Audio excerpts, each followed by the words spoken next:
safe and adequate water for all citizens. Further aware that access to water guarantees human and animal health, food security, clean and sustainable environment, among other socioeconomic drivers.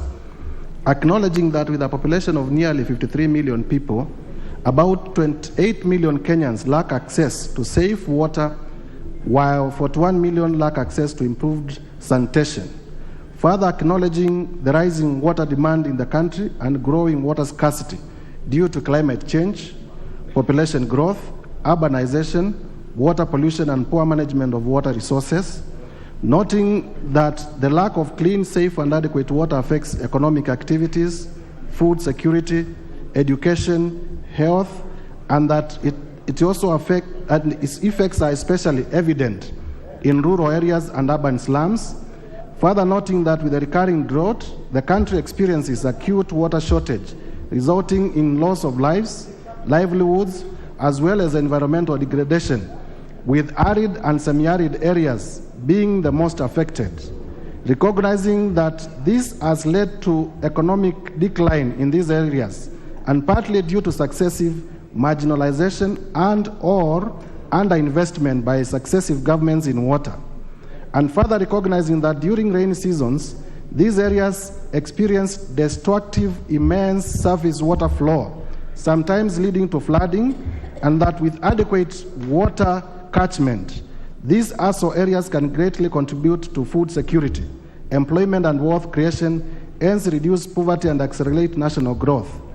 This House therefore urges the national government through the State Department of Water and Irrigation to, 1, institutionalize rainwater harvesting and storage in the country and particularly in ASA areas, and 2, develop an affirmative action program for investment in water harvesting, purification, storage, and distribution in respect of ASAL areas.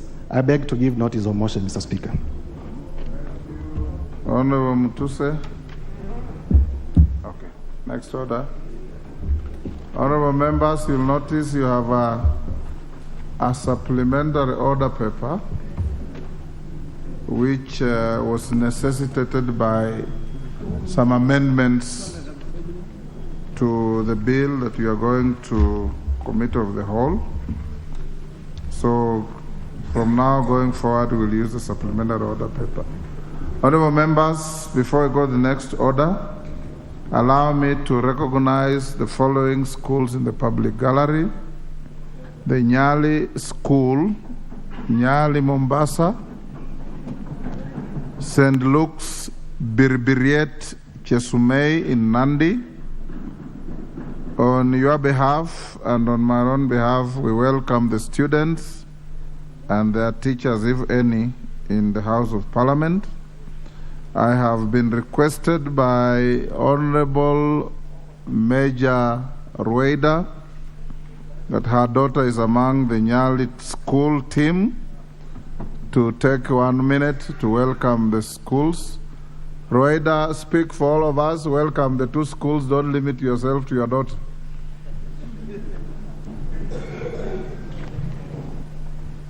Give her the mic. Asante Bwana Spika kunipatia mimi nafasi nami niwakaribishe wanafunzi wote walioko hapa, hususan the Nyali School Mombasa. Nyali School inasifika na inajulikana kwa utendakazi mzuri, performance yao ni mzuri sana, na hakika wakati huu wamekuja kutembea hapa Bunge na wametembea sehemu zingine hapa Nairobi, italeta matunda zaidi. Tutawaona hapo wakishine. Karibuni sana Bunge, karibuni Nairobi. Mkienda huko yale mmesoma myapeleke huko, na nashukuru mtoto wangu pia ako hapo. Karibuni sana mwalimu, kila laheri kwa hii trip. Mbunge wenu Mheshimiwa Mohamed Ali amesema nimtolee salamu, alikuwa aje lakini hakupata. Karibuni sana, tutapata wabunge wengi hapo kwa hiyo shule. Asante Mama Roida.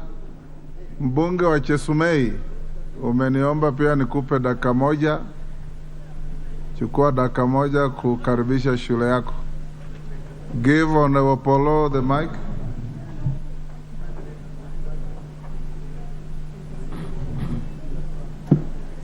You are off target, clerk. Thank you, Mr. Speaker, sir, for giving me this opportunity. Let me also take this opportunity on behalf of the great people of Chesumei to welcome the two schools from Nyali and my own school from Chesumei constituency. And St. Luke's is known of very good performance, Mr. Speaker, sir. St. Luke's is a school in Nandi County, though the infrastructure is not very good, and I will call upon you to come and assist us there. But in performance, they are very good, Mr. Speaker, sir. And the teachers also, let me congratulate them for the good performance. And I would take exception on the head teacher who was given an award. Thank you so much, head teacher, Mrs. Kipto, and all the Chesumei fraternity. Thank you, and welcome to the House Thank you, of Honorable Legislators. Polo. Next order.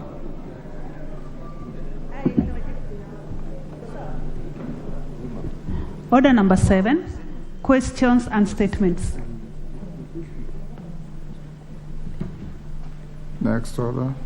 Order number 8, the Parliamentary Powers and Privileges Amendment Bill, Senate Bill number 5 of 2022, first reading. A bill for an act of Parliament to amend the Parliamentary Powers and Privileges Act to provide a structured mechanism through which Parliament is able to receive reports from public officers on resolutions passed by Parliament and for connected purposes. Thank you. Honorable Karemba, the papers you are supposed to lay and the notice of motion are time bound.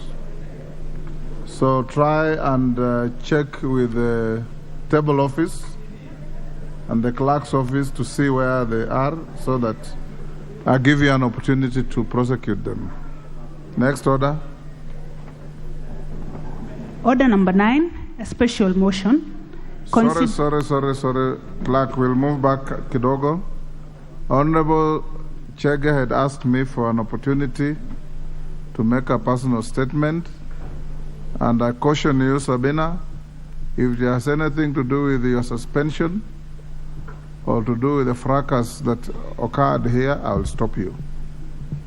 I don't want any drama anymore. Thank you, Mr. Speaker. And Mr. Speaker, I just want to say I'm grateful that I'm back. Yes. I will not go into the details of how I went away out of this house, Mr. Speaker. But my statement is as follows, that Tom Peters said great leaders not create followers, they create more leaders. And we must know that we are all called to speak and to inspire future leaders. This is not a statement about myself, Mr. Speaker. It's a statement about the parliamentary decorum. It's a statement about protecting the political space rightly earned by women leaders in our country. It is a statement about our girls and future generation and the image of parliament that we bequeath to them. Mr. Speaker, it's a statement about my party, Jubilee Party, and the violent mistreatment we continue to face and fight against the minority coalition. Mr. Speaker, we sit as one house of parliament to manifest the diversity of the nation, represent the will of the people, and exercise their sovereignty. For the record, Mr. Speaker, I know you are aware of physically attacked by members of this house. They even took my phone in a style that is only done by petty offenders of the streets in Nairobi. But to me, this was a well-planned and coordinated attack, Mr. Speaker. What saddened me most is not even the attackers per se, but the fact that it was planned and executed by women MPs with the help of their male counterparts. I would not wish that to happen to even my worst enemy, Mr. Speaker. This incident brought disrepute from this House and fell short of our calling as a National Assembly. Mr. Speaker, my party has continued to be intimidated in this House. But as my mother tongue, we say people only throw stones to a tree with good fruits, and by that way we expect that we will keep on fighting for the space of the Jubilee Party. I want to thank my colleagues, leaders, and the people of Kenya who have supported me during this unnecessary ordeal. I want to thank all members of Parliament for trusting and supporting the party as we deal with the unfortunate incidents. The people of Kenya look at this House for responsible leadership, Mr. Speaker. The people of Kenya often visit this House to witness parliamentary proceedings. We always have, as today, boys and girls from various schools visiting this House to witness us debates and make important decisions that will affect them today and in the future. They come here to this House to learn and to be inspired by words and our conduct. Therefore, Mr. Speaker, the people of Kenya do not expect to find chaos and violence in this House. They don't come expecting to see women leaders unleash violence on their colleagues. This is a no, Mr. Speaker. When I have spoken about Jubilee mistreatment in Azimio and the fact that our space has been consistently taken over in the most unfair and illegal manner, you now understand, Mr. Speaker. When we say Jubilee Party ought to be respected and accorded its full legal rights as the third largest parliamentary party in this House with 28 MPPs, we mean exactly that. We will continue fighting and advocating for that without fear and despite the intimidation and violence. The matter of the position, Mr. Speaker, of Deputy Minority Whip is being handled by the relevant legal institutions, and therefore I would urge anybody with a contrary view to follow the law to seek for solution. Lastly, Mr. Speaker, we will all recall our national prayer breakfast, and this year's theme was reconciliation. I'm here to remind Kenyans that as your leaders, we endeavor to remain true to our national anthem, justice be our shield and defender. May we live in unity, peace and liberty. His Excellency the President, his Deputy President, and you, Mr. Speaker, and many leaders in this House have led the way in this path of reconciliation. We can only follow suit and support these efforts so that plenty may be found within our borders. Therefore, as our parliamentary organs continue with investigations of what happened on that day, I want to tell those who attacked me that I forgive them.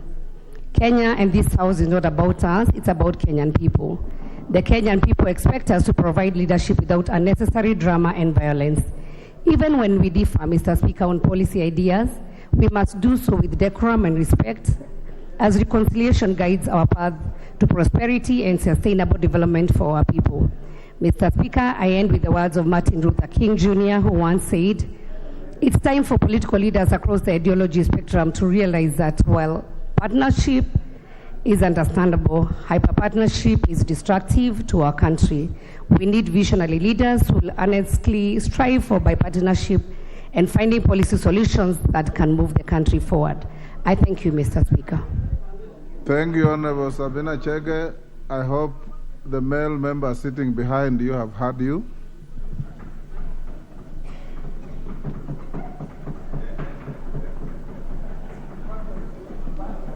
Next order. Order number 9, special motion, consideration of nominee for appointment as the Principal Secretary, State Department for Performance Management and Delivery Services. The Chairperson, Departmental Committee on Administration and Internal Security. Thank you, Mr. Speaker.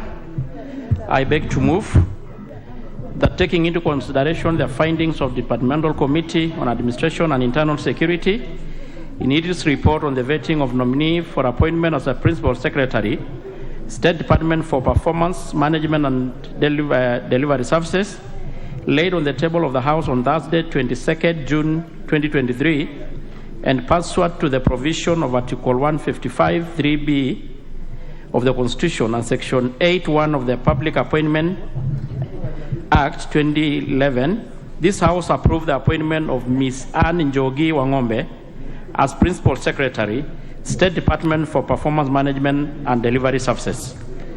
Mr. Speaker, His Excellency the President forwarded the clerks to the Clerk of the National Assembly the name of Ms. Njogi Wangombe, nominee for the said position, that State Department for Performance and Management Delivery Services, pursuant to Article 155(3) and Section 3 and 5 of Public Appointment Act number 33 of 2021. Mr. Speaker, pursuant to Standing Order 42.1, you conveyed the message from His Excellency the President to the House in a communication dated 6th June. The name of the nominee and a curriculum vitae was forwarded to the Department Committee on Administration and Internal Security, pursuant to the provision of Standing Order 45.1, to conduct the approval hearing as required under Article 124(4)(a) of the Constitution of Kenya and Section 6 of the Public Appointment Act. Mr. Speaker, subsequently, and in accordance with the Section 6(9) of the Public Appointment Act 2021, the committee placed an advert in the print media on Thursday, 8th June, inviting the public to submit memoranda, by the way of written statement and oath on the suitability or otherwise of the nominee in accordance with the public appointments. The advertisement indicated that the submission were to be received by the close of business on Friday 16th by 5 p.m. by the close of the submission deadline. The committee had not received any memoranda contesting the suitability of the candidate. The nominee was also notified of the date, time, and place for approval hearing, which the committee conducted on Wednesday 21st. Mr. Speaker, the nominee appeared before the Committee on Administration and Internal Security as scheduled for approval hearing in accordance with the provision of the Constitution. Act 2011 on her stability or otherwise for appointment to the position said, Mr. Speaker, while conducting the approval hearing, the committee was guided by the provision of Section 678 and Section 7 of the Public Appointment Act 2011. In determining the suitability of the nominee, the committee focused on the nominee's academic credentials, provisional training and experience, personal integrity, and the background.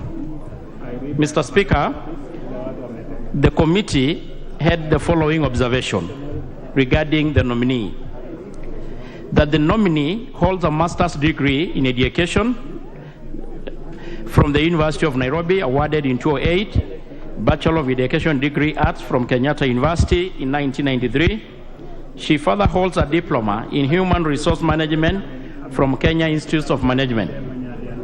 The nominee has a working experience of over 30 years, having worked in various positions as a high school teacher from 1993 to 2009, a teacher trainer in 2009, part-time lecturer in Kenya Methodist University and Mount Kenya University, assistant director for human resource and administration of Kenya Medical Cambry 2011 to 2016.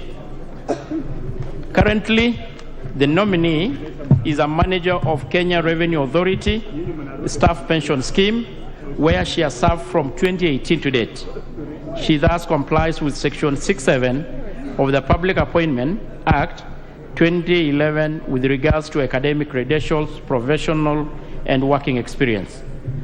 That during the approval hearing, Mr. Speaker, the nominee demonstrated knowledge of topical, administrative, and technical issues touching on government and has the requisite abilities, qualification, and experience to serve as a principal secretary for the said department. In accordance with Article 78(1)(2) of the Constitution, the nominee is eligible for appointment to state office since she is a Kenyan citizen and does not hold a dual citizenship. The nominee met the integrity threshold, demonstrated knowledge of topical administrative issue touching on the State Department, and has been nominated too, and has the requisite ability, academic qualification, and experience, Mr. Speaker. The nominee meets the requirement of Chapter 6 of the Constitution on leadership and integrity, having obtained the clearance from the following statutory bodies: ESCC, KRA, DCI, HELP, and ORPP. The nominee is not a member of any official of a registered political party. The nominee has never been dismissed from office under Article 75 of the Constitution for the contravention of the provision of Article 75(1) or Article 76 or Article 77 in restriction of the activity of state officers, or even Article 78(2). Mr. Speaker, having conducted the approval hearing for the nominee pursuant to this article, the committee recommends that this House approve the nomination of one Ms. Anne Njogin Wangombe for the appointment as the Principal Secretary for the State Department for Performance and Delivery Services. Having noted the proceeding of the Committee on Administration and Internal Security on the approval of hearing for the State Department for Performance and Delivery, I beg to move the motion and urge the House to adopt the report. So, Mr. Speaker, I've just said that the committee had a very, very interactive session. They interrogated the nominee, and I can confirm to this Honorable House that the nominee is properly fit and capable to work in the said State Department. She's actually, she has worked in several government sectors, and wherever she has worked before, she left a mark, especially when she worked as a principal in one of the secondary schools. So I urge this House to approve the nominee, and I equally ask my vice, Dida Raso, to second. Thank you, Mr. Speaker. Dida Raso. Thank you, Mr. Speaker. I second. Order, honorable members. Order, Karemba. Honorable members, I now propose the question, which is that taking into consideration the findings of the Departmental Committee on Administration and Internal Security in its report on the vetting of a nominee for appointment as Principal Secretary, State Department for Performance Management and Delivery Services, laid on the table of the House on Thursday, 22nd June 2023, and pursuant to the provisions of Article 155(3)(b) of the Constitution and Section 81(1) of the Public Appointments Parliamentary Approval Act 2011, approves the appointment of Ms. Anne Njoki Wangombe as Principal Secretary, State Department for Performance Management and Delivery Services. I'll pull the question, but there's a member who specifically requested that he wants to speak. Gitari. After him, I'll put the question. Correre, you want also to... Thank you, Mr. Speaker, for giving me the chance. One, I want to agree with the committee. Mr. Speaker, the said Anne Wangombe worked in Kirinyaga Central. She was teaching at Kerogoya High School. At that time, I was contemplating on running for a seat, and I can assure you that she's a very good person. After that, Mr. Speaker, Anne Wangombe went for her master's, and after the master's degree, she went to teach in a university. After that, she went to Kemri, where she worked in a very senior position, Mr. Speaker, and she left Kemri over the issues of the TASOS, you know, about Kemri in Mwea. So she died for the people of Kirinyaga. That's why I thought that I should put a statement to the committee. After that, she worked in KRA. What I'm saying, Mr. Speaker, Anne Wangombe is the right person for that position, and she is a real reflection of a bottom-up. I support. Correre, you'll be the last. Yes. Thank you, Speaker. Speaker, I want to support the nomination of the candidate. I happen to sit in the Committee on Security and Administration, and clearly, Speaker, the appointment of this lady to the position of PS is a real bottom-up approach, because this lady came from being a secondary school teacher, and she climbed all the way to where she is now. But having said that, Mr. Speaker, she's got quite a wealth background of knowledge. She's hardworking, and she really merits the appointment. But having said that, Mr. Speaker, I must also say, as a minority, I am a bit skeptical.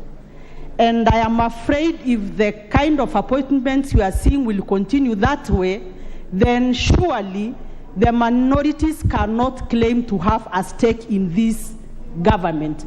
And Mr. Speaker, I say this without fear of contradiction, because I know His Excellency the President is president today because he got votes from everywhere from this republic. And Mr. Speaker, when we are seeing main appointments going to two major communities in this country, then that leaves a lot of us with the questions. Are we really part of this country? Are our people targeted? Why are they being punished? Mr. Speaker, the other day, we passed the appointment of the governor of Central Bank in this house. And personally, I have a lot of reservations because unless somebody proves me otherwise, it looks like for anybody to be a governor of central bank in this country, you must come from a particular region. And Mr. Speaker, it is very painful when our people are put on the list just to be pacemakers in the race. And Mr. Speaker, I really want to plead with the president. You know, Speaker, when I first came to this house, I was nominated by URP, courtesy of the president himself, meaning he has an eye and an ear for the minority. And as a minority, I must say, in the last 10 years of the two previous administrations, the minorities were completely forgotten. And this is the only president whom the minorities have some hope in.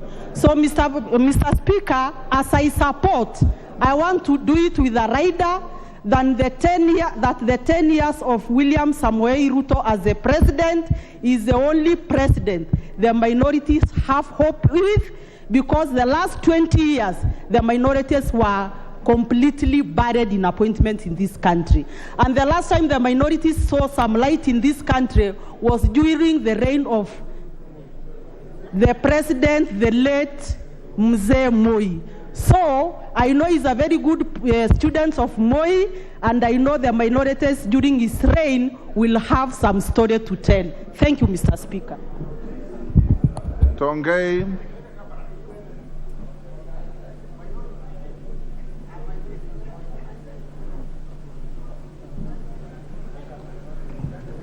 Give the mic to Tongei. There you are. Thank you, Mr. Speaker, sir, for giving me this opportunity to also support the appointment of Anne. Honorable Speaker, Anne is one person who is very well known to me. I went to school with Anne. We actually schooled together. We did the Masters of Education together. So she's actually one person who rose from being a teacher, Mr. Speaker, sir, from a classroom teacher to KRA, and right now to being a principal secretary. So, Mr. Speaker, sir, this lady is a lady who is well learned. She went to school and has papers, a master's degree, and I have no doubt, Honorable Speaker, that this lady will be the right person for being the principal secretary. Honorable Speaker, I will not have done justice if I don't support or thank the President, His Excellency William Samoei Ruto, for appointing women. Honorable Speaker, the President has done us a lot of justice as women of this country. And when we see such a lady being appointed to us as women, we want to thank the President. I support. Thank you, Honorable Speaker. Tutafungia majority. Simulisema niwe put the question. Yes. Thank you, Honorable Speaker, and allow me to also add my word of support to the appointment of Ms. Anne Njoki Wang'ombe, and to first thank the Committee of Administration and Internal Security that has done very good work within a very short time to take her through vetting. And Honorable Speaker, Ms. Anne Njoki Wang'ombe, and I have listened to the views of my good friend Mheshimiwa Sarah Korere, that she was first nominated by His Excellency the President from a minority, and therefore she appreciates that the President is very keen on having balanced appointments in his government, and not just balance in terms of minority and the majority, because it is also possible, Honorable Speaker, to marginalize the majority in a country because of perceptions. And Honorable Speaker, nobody knows better than Sarah Korere that President William Ruto has been very keen to even balance, even in terms of gender parity, to ensure that there are enough of either gender in his government, represented in his government. And therefore, I don't support this on the basis of gender parity only, that Ms. Anne Wang'ombe is a lady, well-learned, well-educated, but she also comes from a community that risks being sidelined in key appointments on the basis of being the majority in the country. Honorable Speaker, it has been argued when you are a majority, even in an institution, even when people die, it just happens that the majority, we also have a majority among us, those who are dying. And therefore, we must not also profile people on the basis of their ethnicities. Let us judge Ms. Anne Wangombe not on the basis of her ethnicity or where she comes from, but on the content of what she has to offer to government. And I want to speak to Anne Wangombe. She comes in a very important docket in the office of the Prime Cabinet Secretary, where she's been appointed to serve in the performance management and delivery services. In the previous regime, Honorable Speaker, this is a docket where PDU, or the Presidential Delivery Unit, was. And it is such a key anchor of the success of any administration that Ms. Wangombe must come into government and be able to quickly learn what are those 9 value chains that President William Ruto and his administration have given priority, so that she's able to appraise herself on those value chains, appraise herself even on the budget and appropriations report that we passed here and the appropriations bill, because it is what we have appropriated here that her State Department must ensure that projects are being delivered in time and with value for money being given to the people of Kenya. And therefore, she has a very important role in government, and I want to plead with her to quickly appraise herself, get to understand our appropriations, the priority areas in terms of the value chains, the 9 value chains that we spoke to during appropriations bill, and which President William Ruto, in his better agenda or the bottom-up economic transformational agenda, has set out those 9 value chains to be able to spur our country to greater heights of development. Honorable Speaker, we have also seen in the recent past, and I'm happy, Honorable Speaker, because when others spoke about corruption, I remember when President William Ruto was setting up his government, he said he will not speak about corruption, but he shall act on corruption in government. And I am happy that the first steps he has taken on any public officer who has been mentioned negatively on matters touching on their integrity, he has relinquished them of their jobs, Honorable Speaker. And I want to ask Ms. Anne Njoki that she has a role to ensure that she supports the president's and the country's war against corruption. Because corruption begins with the implementation of projects and procurement of those projects. She must quickly appraise herself with the provisions of the Public Procurement and Disposal Act of 2015 and get to know all details pertaining to procurement of public goods and services and be able to review the same to ensure that delivery of public projects is done expeditiously and giving value for money to the people of Kenya. With those very many remarks, Honorable Speaker, let me also note that Ms. Wangombe also comes in to replace one of the PSs who left office, and the PS who left office came from the same region as Ms. Wangombe is being appointed. And in the same breath, because Honorable Sarah Korere did also mention the Governor, Central Bank of Kenya, I think the President is very keen to ensure that if one leaves office, because of that critical balance in the country to ensure that you replace people from the regions where the previous holder came from. That is why, Honorable Speaker, I was just cautioning that we also risk marginalizing communities and profiling communities, and we must avoid that risk of profiling anybody on the basis of their ethnicity, but let us view each other from the basis of what we are able to deliver to the people and the Republic of Kenya. With those many remarks, Honorable Speaker, I beg to support. Now, the honorable members will now put the question. Take your seat, Honorable Hassan.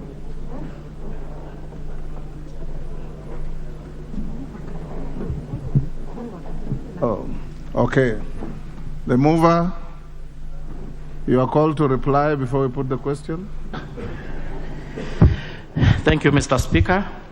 I want to reply, and I want to thank the members who have contributed and supported the committee on its own finding.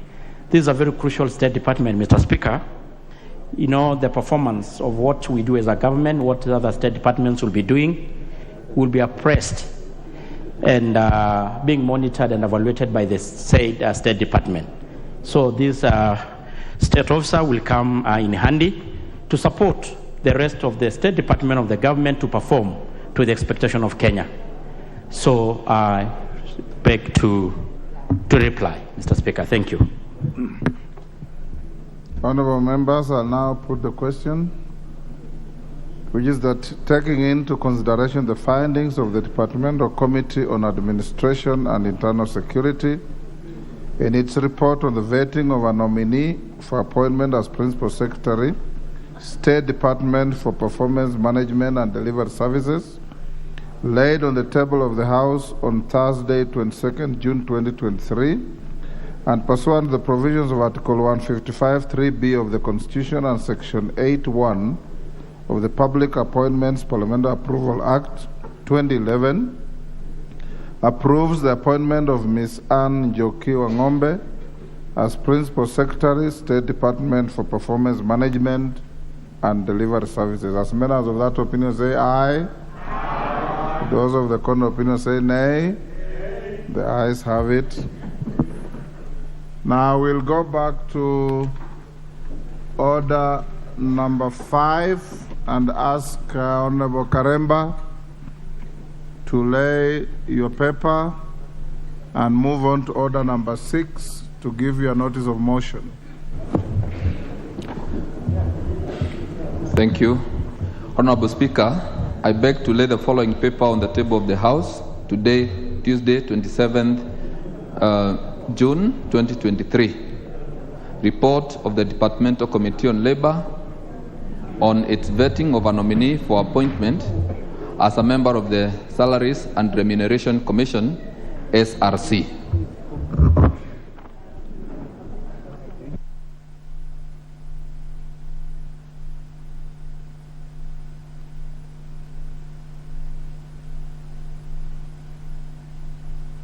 Order 6, can you now give your notice of motion? Go ahead and do.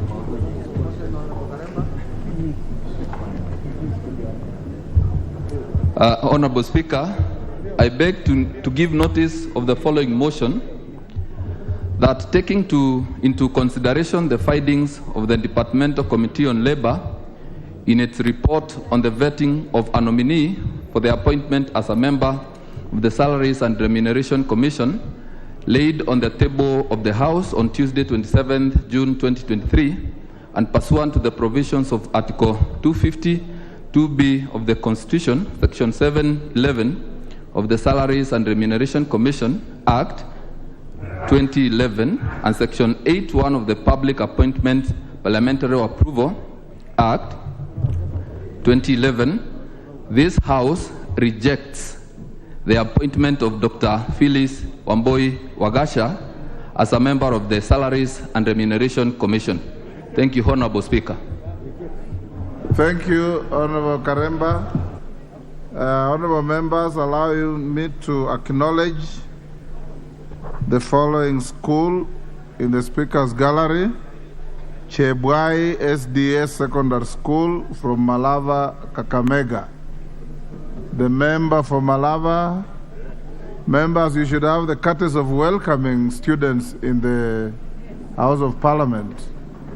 The member for Malava, Maluli Njendi, I give you 1 minute to salute your school. So thank you, Mr. Speaker. I take this opportunity to welcome the students of Chebwai SDA Secondary School from Malava. Please feel welcome. Have the feel of Parliament. You are a great school. Speaker, this is one of the top performing schools in my constituency. Thank you. And I also take this opportunity to welcome the members of the County Assembly who are also in the Speaker's Gallery. Thank you. Thank you, Honorable Njendi. On my behalf and on behalf of the House of Parliament, I join you in welcoming Chebwai SDA Secondary School to the House of Parliament. Feel welcome. Next order. Order number 10, Committee of the Whole House. Order, members, may you be upstanding?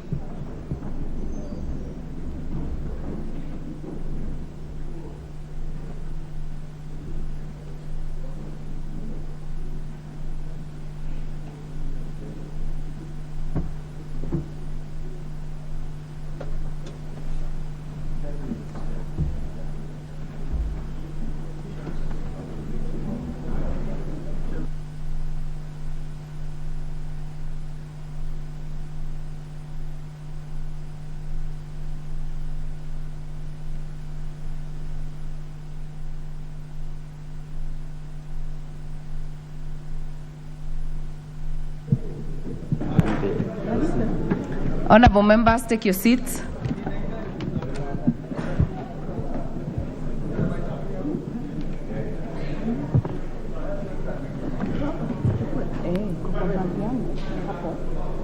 The middle one.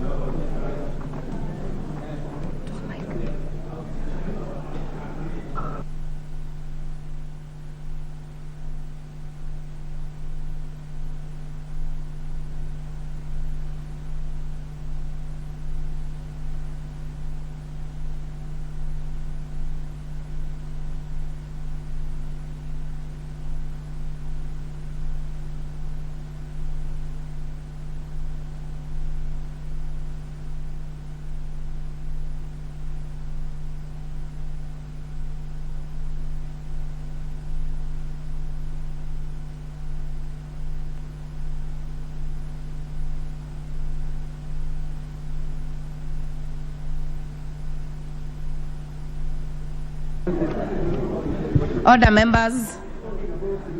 Order. Order, members. We are now going to the Committee of the Whole House. Order, members. Kindly take your seats. Honorable Owen, Honorable Ngongo, Honorable McLeod, take your seats. Honorable members, we will start this Committee of the Whole House with the Public Finance Management Amendment Bill, National Assembly Bill, number 16 of 2023. Clause 3. I propose the question that Clause 3 be part of the bill. I now put the question that Clause 3 be part of the bill. As many as are of that opinion say aye. As many as are of a contrary opinion say nay. The ayes have it. Clause 4. I propose the question that Clause 4 be part of the bill. Mover, the Chair, Public Debt and Privatization Committee.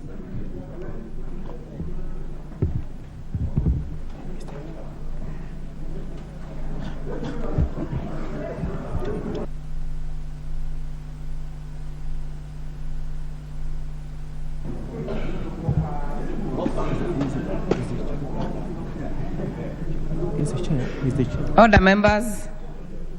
We are on Clause 4. Mover.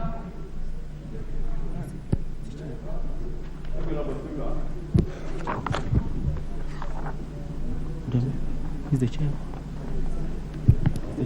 This amendment is by the chair. They are all similar. The chair. Four is the chair. Let the chair move to it.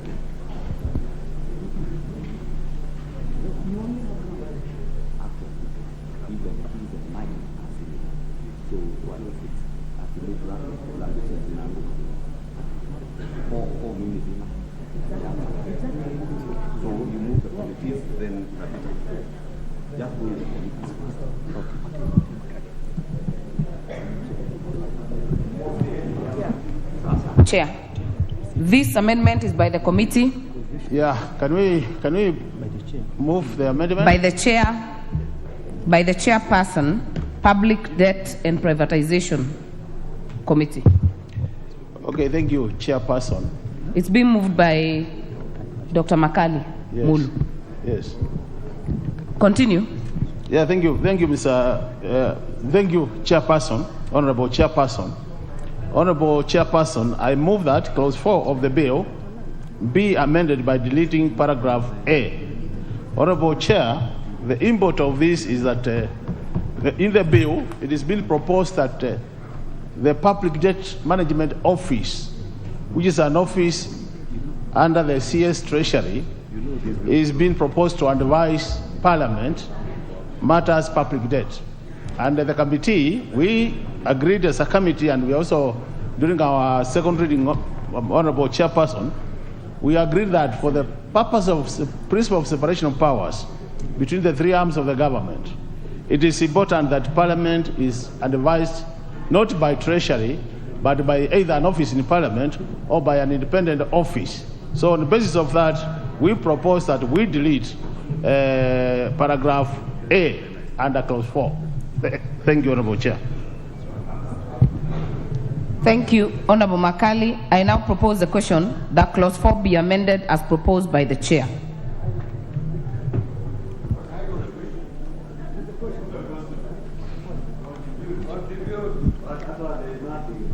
Honorable Mbadi, we are keeping it maximum of 2 minutes.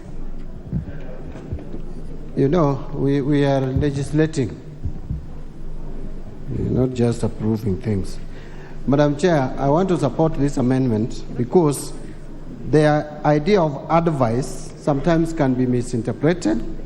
And the moment you put it that the Debt Management Office advises, then there is likelihood that they may insist that the advice must be taken by Parliament, as we have seen previously with CRA, Commission on Revenue Allocation, now believes that the advice that they give Parliament on revenue distribution must be respected. So to avoid that conflict with Parliament, we need to remove this amendment, and that I support the deletion. Thank you. Thank you. I now put the question that clause 4 be amended as proposed by the chair. As many as are of that opinion say aye. Aye. As many as are of a contrary opinion say nay. The ayes have it. I now put the question that clause 4 as amended be part of the bill. As many as are of that opinion say aye. Aye. As many as are of a contrary opinion say nay. The ayes have it. Clause 5. I propose the question that clause 5 be part of the bill. I now put the question that clause 5 be part of the bill. As many as are of that opinion say aye. Aye. As many as are of a contrary opinion say nay. The ayes have it. Clause 6. I propose the question that clause 6 be part of the bill.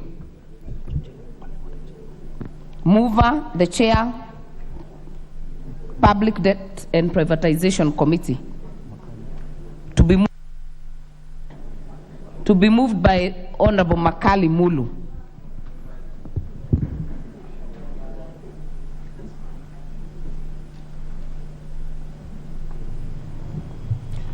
Yeah, thank you, Honorable Chair. Although I would have really sought for your indulgence, the majority leader still has an amendment on this clause. Honorable Makali Mulu, we have consulted on that. So we do as fast. You will move the committee amendments? Okay. So, Honorable Chairperson, I move that clause 6 be amended by A, deleting paragraph A, or as per the order paper, Honorable Chairperson. Honorable Chairperson, the essence of this amendment is we want to move the public debt acreage from a nominal number to a percentage. So, Honorable Chair, we are proposing that we agree as a House that we make the ceiling for our public debt to be 55% of the GDP present value. And, Honorable Chair, just as a way of ensuring that as a House we have control over this matter, there are two things we have said. Currently, Honorable Chairperson, we are doing at around 61.7. So we are above this threshold by about 6.7%. So just to make sure that we are within the limits, Honorable Chairperson, we are saying that we'll allow the National Treasury, the Cabinet Secretary of the National Treasury, that within the next 5 years to bring this ceiling back to 55%. And this is now within 5 years, Honorable Chair. And we have also put another clause just as a way of ensuring that this House oversights public debt, that every year, Honorable Chairperson, that the Cabinet Secretary Treasury will be expected to submit an annual report to this House by 30th April, so that this House is updated in matters public debt, and at the same time, Honorable Chair, that with that kind of report, we will be able to inform the budget-making process. So, Honorable Chair, I move. Thank you. Thank you. I now propose the question that Clause 6 be amended as proposed by the Chair. I'd like to give the Leader of Majority the first go, because you had a similar. Thank you, Honorable Speaker. Honorable Chair, and I rise to support this amendment. Honorable Speaker, as Vice Chair to the committee has indicated, this particular amendment seeks to do a number of things. One is to establish that threshold. Since one of the objectives of the bill as I was moving, I indicated, was to move from an absolute figure to a percentage of our GDP. And we want to set that threshold at 55% of our GDP in net present value terms. Honorable Speaker, the committee, and I must thank the committee, engaged with the National Treasury on this particular matter and found it important, one, that there be a reporting mechanism to the National Assembly, such that whenever the National Treasury Cabinet Secretary is bringing his annual estimate books, he also brings to the National Assembly a report on the debt status. To Honorable Speaker, recognizing that already as we speak, and we have not shied away from stating facts as they are, that we are already in the red in terms of our public debt. And therefore we must give the National Treasury some headroom and some time to be able to bring down that public debt from the high of 60 plus to a low of 55%. And that is why the committee has agreed that we have a 5-year transition period, that beyond those 5 years we must maintain our public debt at no more than 55% of GDP, Honorable Speaker, in present value terms.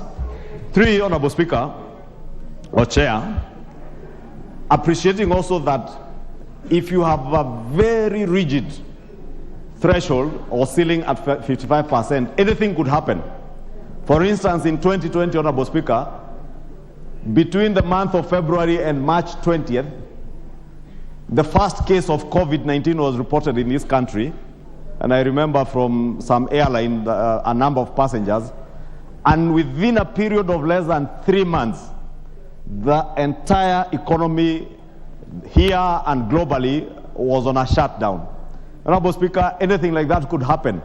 There are also instances, Honorable Speaker, like now, the war in Ukraine and Russia, the inflation in the US and in the other Western economies have occasioned a situation in the global economy where the exchange rates, the shilling against the hard currencies, the shilling has hugely depreciated. And even without borrowing an extra shilling on your net borrowing, Honorable Speaker, you find that your debt has grown probably by another 40 billion shillings because of a movement of 1 shilling against the dollar. And therefore, to cushion that, Honorable Speaker, we are saying, under very exceptional circumstances, then we give the National Treasury a headroom of another, what we are calling plus or minus 5%. But the committee found in their wisdom that minus 55 plus or minus, you are still good. So you are below 55, you are okay. But plus 5, we give them that headroom of another 5%, which is only accessible to the National Treasury under such exceptional circumstances. And Honorable Speaker, they must also bring it to Parliament. And Parliament, and in this case the National Assembly, being the Majority owners of the past, conclude. Must be notified, Honorable Speaker. And I have concluded, Chair, and I want to support and urge members to support these particular provisions because they also safeguard the role of Parliament in ensuring that we check on our public debt levels. Thank you. Thank you. Honorable Shakil Shabir. Thank you. Madam Chair, this is amendment is trying to make some difference on a very bad situation. But at this present moment in time, we're already 62.5%. So we are actually saying that we're putting a debt anchor at 55%, but we are 62 point something percent. However, I think it's very important that we make it clear cut that even if this is going to be put together, because there are certain countries that work on 55% and they work on the net present value. However, there are other calculations that go in hand with this. You know, we accountants are very, very innovative with figures, and you'll find that the Treasury will become more innovative with figures. I think it is very important that instead of the 5 years, that this particular recommendation goes with a proviso. Order members, we really want to finish with this business, and it's headed to the Senate. Okay. So we want to take very short time. Limit it to 2 minutes, and those who are leaving, I would kindly urge that you stay in the House. We'll be very quick on the next one. Sorry. It goes with the proviso that everything must be sorted out within 2 years, not 5 years. Thank you. 2 years. I will give only 2 more, then we will move on. I'll give Honorable Mutunga. Thank you, Honorable Speaker, for this opportunity. Honorable Speaker, we are speaking to the possibility of this country managing its debts. If there is something that can really destroy a development process, it is the debts. Even at a personal level, Honorable Speaker, it is not very easy. But this opportunity is being timed, according to this particular amendment, to reporting back to Parliament. I very well remember what happened in the last government. We allowed the then government to move from percentage to absolute figures in terms of debt. And they never reported back to this House. I am happy to hear from the leader majority that the government is committed to be coming back to us and telling us this is what we are doing in terms of debt management. Because unless we manage debt properly, we will never get there. Honorable Speaker, I support the amendment. Chair, Honorable Shuri. Thank you, Madam Chair. And I support the amendment. And what we, sorry, you'll forgive me. What we have done is we have asked Treasury. We have asked Treasury to lower the debt capacity of this country from, we are at 64 at the moment, and we have given them 5 years to bring it back to 55%, which is the level that we feel our economy can carry. So I think this is a very good amendment, and I stand here to support it. Thank you, Madam Chair. Honorable Elachi, 1 minute. Thank you, Chair. I also stand to support Chair, knowing very well that as we bring in this amendment, it means we are bringing back the power of Parliament to ensure debt now in this country is controlled. And Madam Chair, you realize this is money always removed from the consolidated fund, and therefore it's very important for Treasury also to appreciate, as we allow this in these 5 years with the new finance bill that we have just passed. Madam Chair, people will want to see. If Kenyans would see a record where we are saying our debt is reducing, Chair, everyone will appreciate as they pay tax. Thank you. Honorable Kamuren.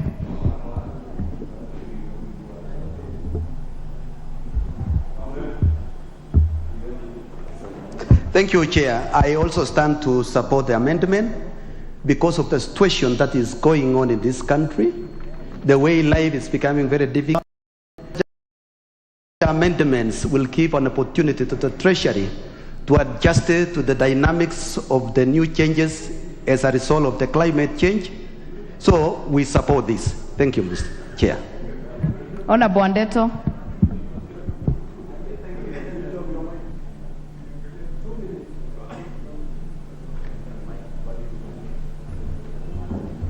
Thank you, Chair. I also rise to support this motion. And Chair, the only thing I would like to add is from what my colleagues have said, other than the provision to ensure that the Cabinet Secretary comes back to this House, every year to report on the debt status of the country, I would also urge this House to consider a portal whereby we can be able to disclose all the loans that this country owes to foreign lenders, both domestically and internationally, because this has been a rather contentious issue where we have loans that were taken very many years ago. Some are not being serviced at all. Some have accumulated to astronomical amounts. I am aware, Madam Chair, of a loan that was taken in this country, I think of about 1 billion shillings, and now has accumulated to about 48 billion shillings. And if we have these sort of disclosures, it will ensure that we can keep a very, very good tab on our debt situation in the country. So I rise to support, I rise to especially endorse the fact that now we have set it in GDP as a percentage of GDP in real terms and not nominal GDP, and the fact that we have also ensured that the Cabinet Secretary will be coming to this House to report on the status of debt. I rise to support. Thank you, Honorable Makilap.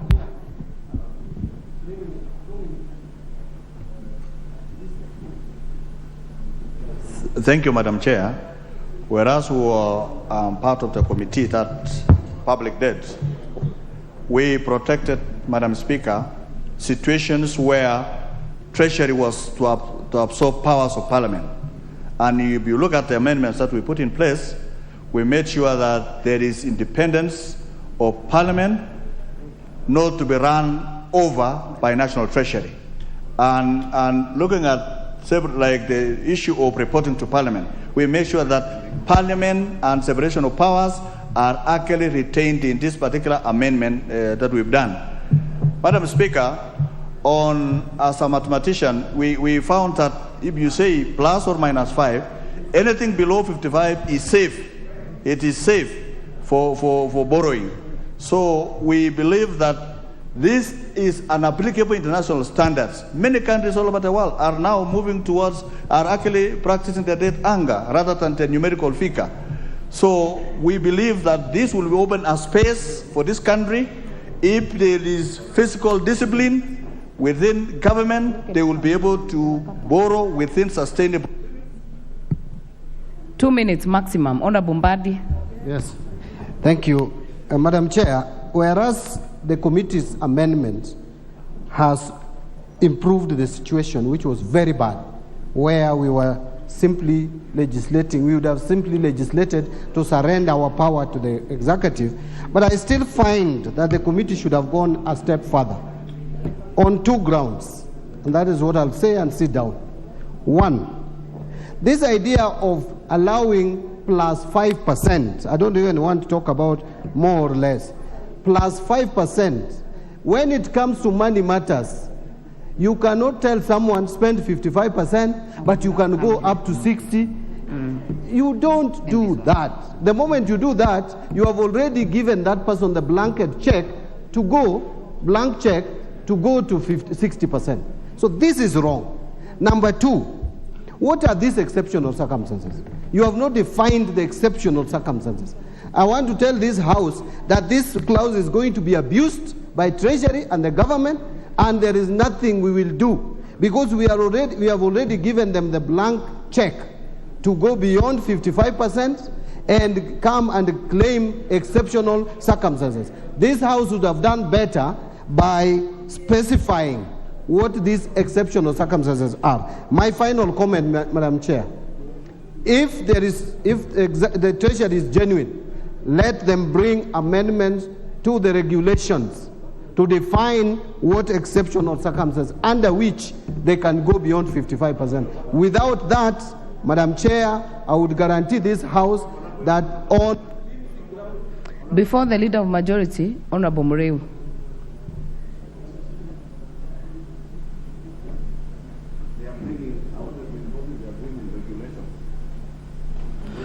Madam Speaker, I rise to support the motion of basing our borrowing of the debt anchor based on the GDP on real times. And why I'm saying that, Madam Speaker, is because international standards or borrowing are not about numerical figures. They are purely based on scientific numbers to support the borrowing. Number two, Madam Speaker, I want to support the fact that all the borrowings will be coming before the Parliament for approval. So at least, Madam Speaker, sir, we avoid the story about the Eurobond, whereby we borrow for consumption, and therefore it's upon the Parliament, Madam Speaker, sir, to ensure any borrowing goes towards development and not towards consumption. I support, Madam Speaker. Leader of Majority, I presume you've already done the information to Honorable Mbadi. Thank you, Chair. Yes, I did offline, but it's good to just indicate because there is an issue Honorable Mbadi has raised on regulations. And he knows regulations are subsidiary legislation and they will come after the enactment of the act or the bill into an act. And therefore, rest assured, Honorable Mbadi, and I will be here with you, just like we have been here before with you. And you know, when I commit to something, I mean business. We shall hold the National Treasury to account. Thank you. Never again shall this country be allowed to slide to where we are today because either the National Assembly or Parliament has failed to do its work. Myself and Honorable Mbadi, I am certain, and the Honorable Shurie, the Honorable Makali Mulu, we shall be here and we shall hold them to account to ensure that we do not abuse that particular provision. Thank you. You have made your point, Leader of Majority. I now put the question that Clause 6 be amended as proposed by the Chair. As many as are of that opinion say aye. As many as are of a contrary opinion say nay. The ayes have it. I now put the question.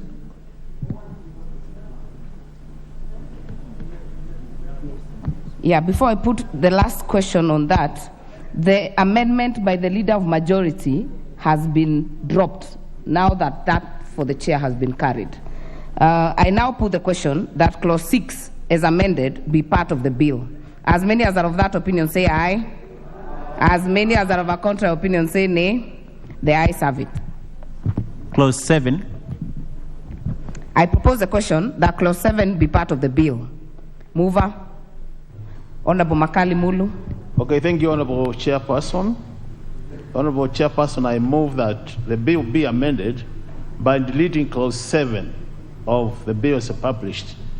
Honorable Chairperson, the bill as published proposes that the same office I was mentioning earlier, the Public Debt Management Office, which is an office under the CS Treasury, is still being suggested or being proposed to advise Parliament.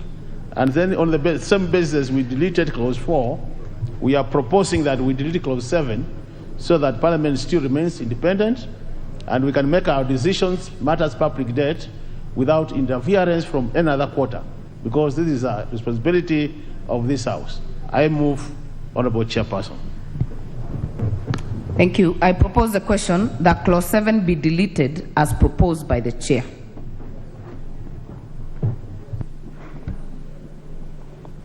I would like that if you have interest on this specific issue, you put an intervention.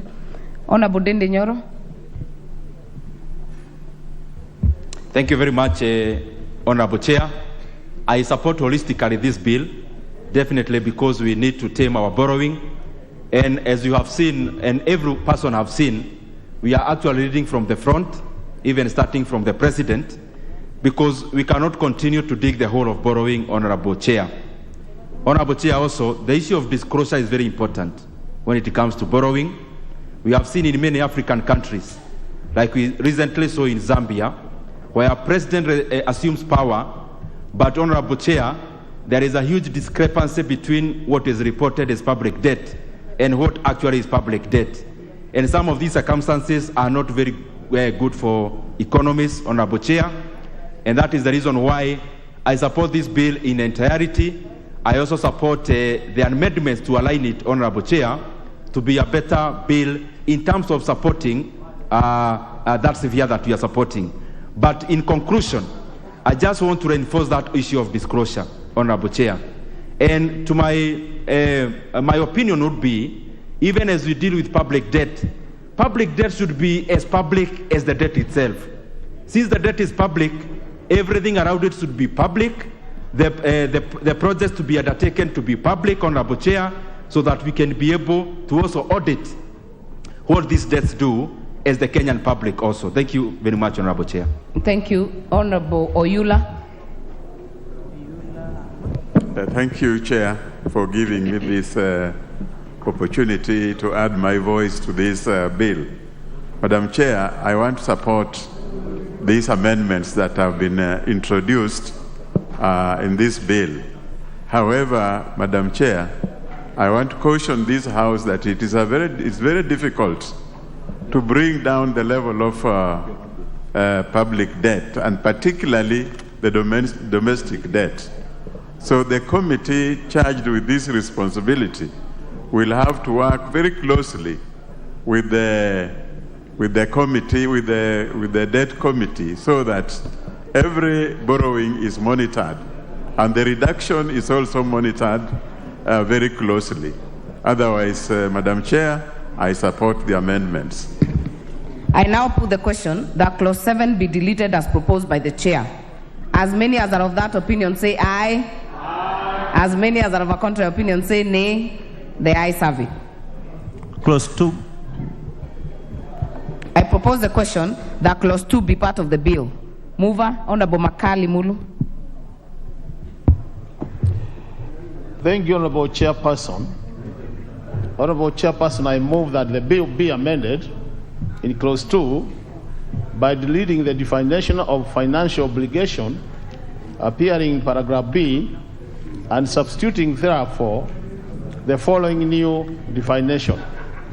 Financial obligation means outstanding liabilities related to public debt, including principal, interest, fees, commissions, and other expenses incidental to the raising of public debt or its repayment, and shall be a charge on the consolidated fund or another public fund established by the national government or any of its entities. Honorable Chairperson, it was a strong feeling that whatever had been defined in the bill was not comprehensive enough, and so we wanted to make sure that we have a financial obligation definition which captures all the issues related to repayment of public debt. So with that new definition, Honorable Chairperson, I move. Thank you very much. Thank you, Honorable Makali Mulu. I propose the question that clause 2 be amended as proposed by the chair.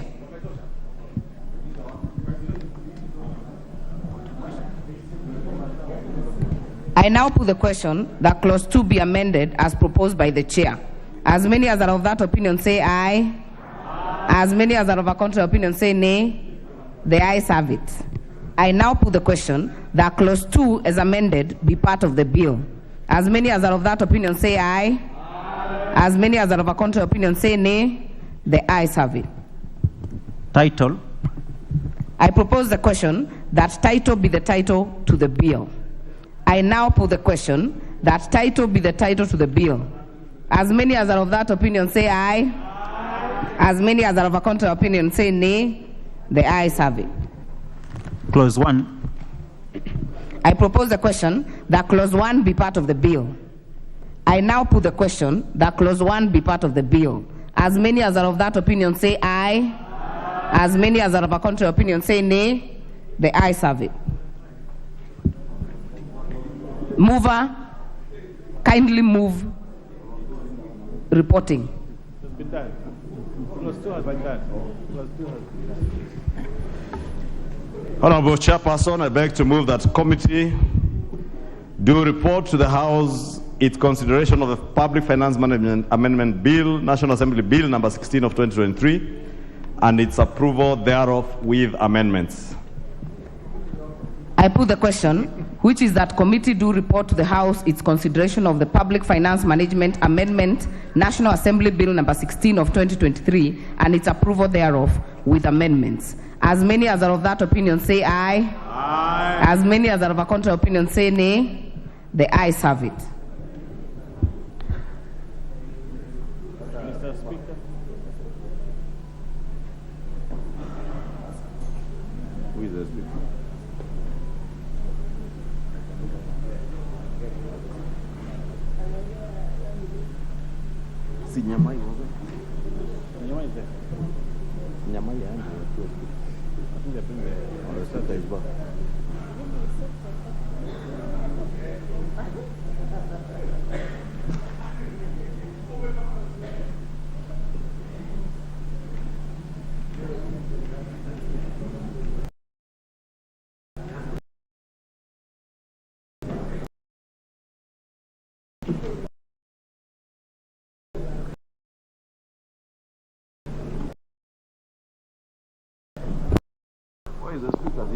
Order, members.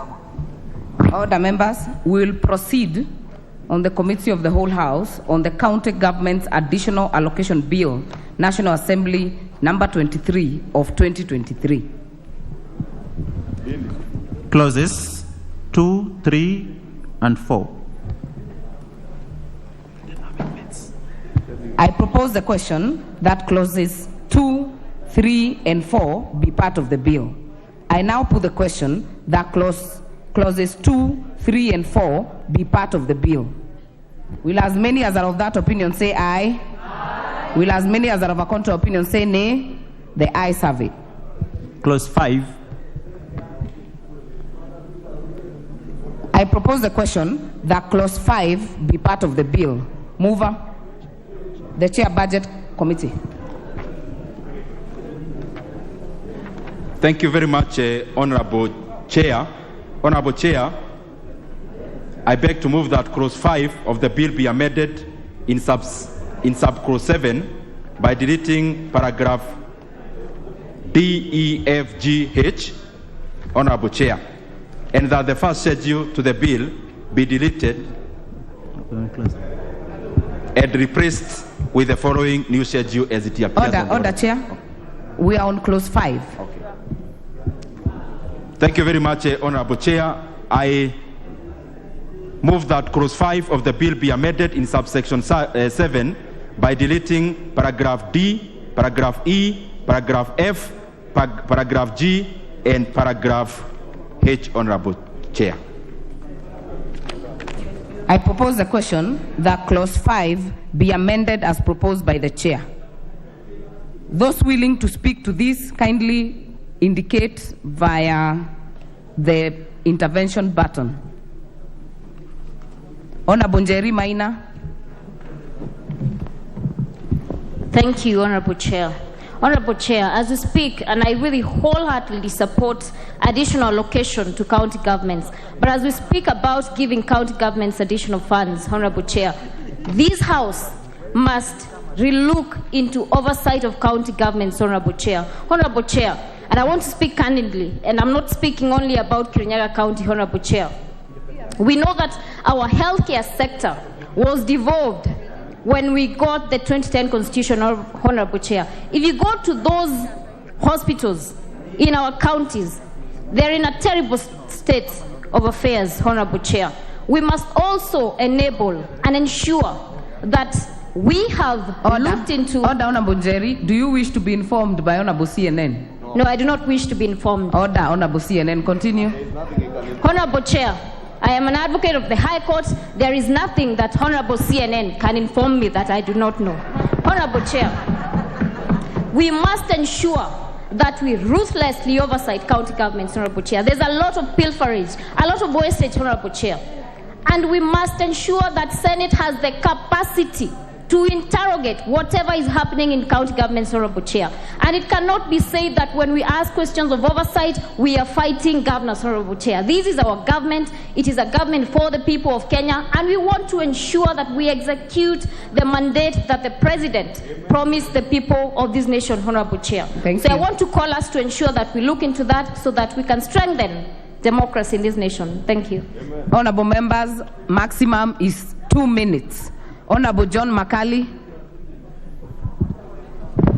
Thank you, Madam Speaker, Madam Chair, for giving me this chance. First, I must say I support the amendments, specifically because when you look at the amendments, we are giving money for provision of fertilizer subsidy. This is very, very important because agriculture is a key plank of our government. And equally, for industrial parks, these are things that are going to give our people employment, our jobless youth employment. I support it. But I want to point out, Madam Speaker, that that county governments are now 11 years old.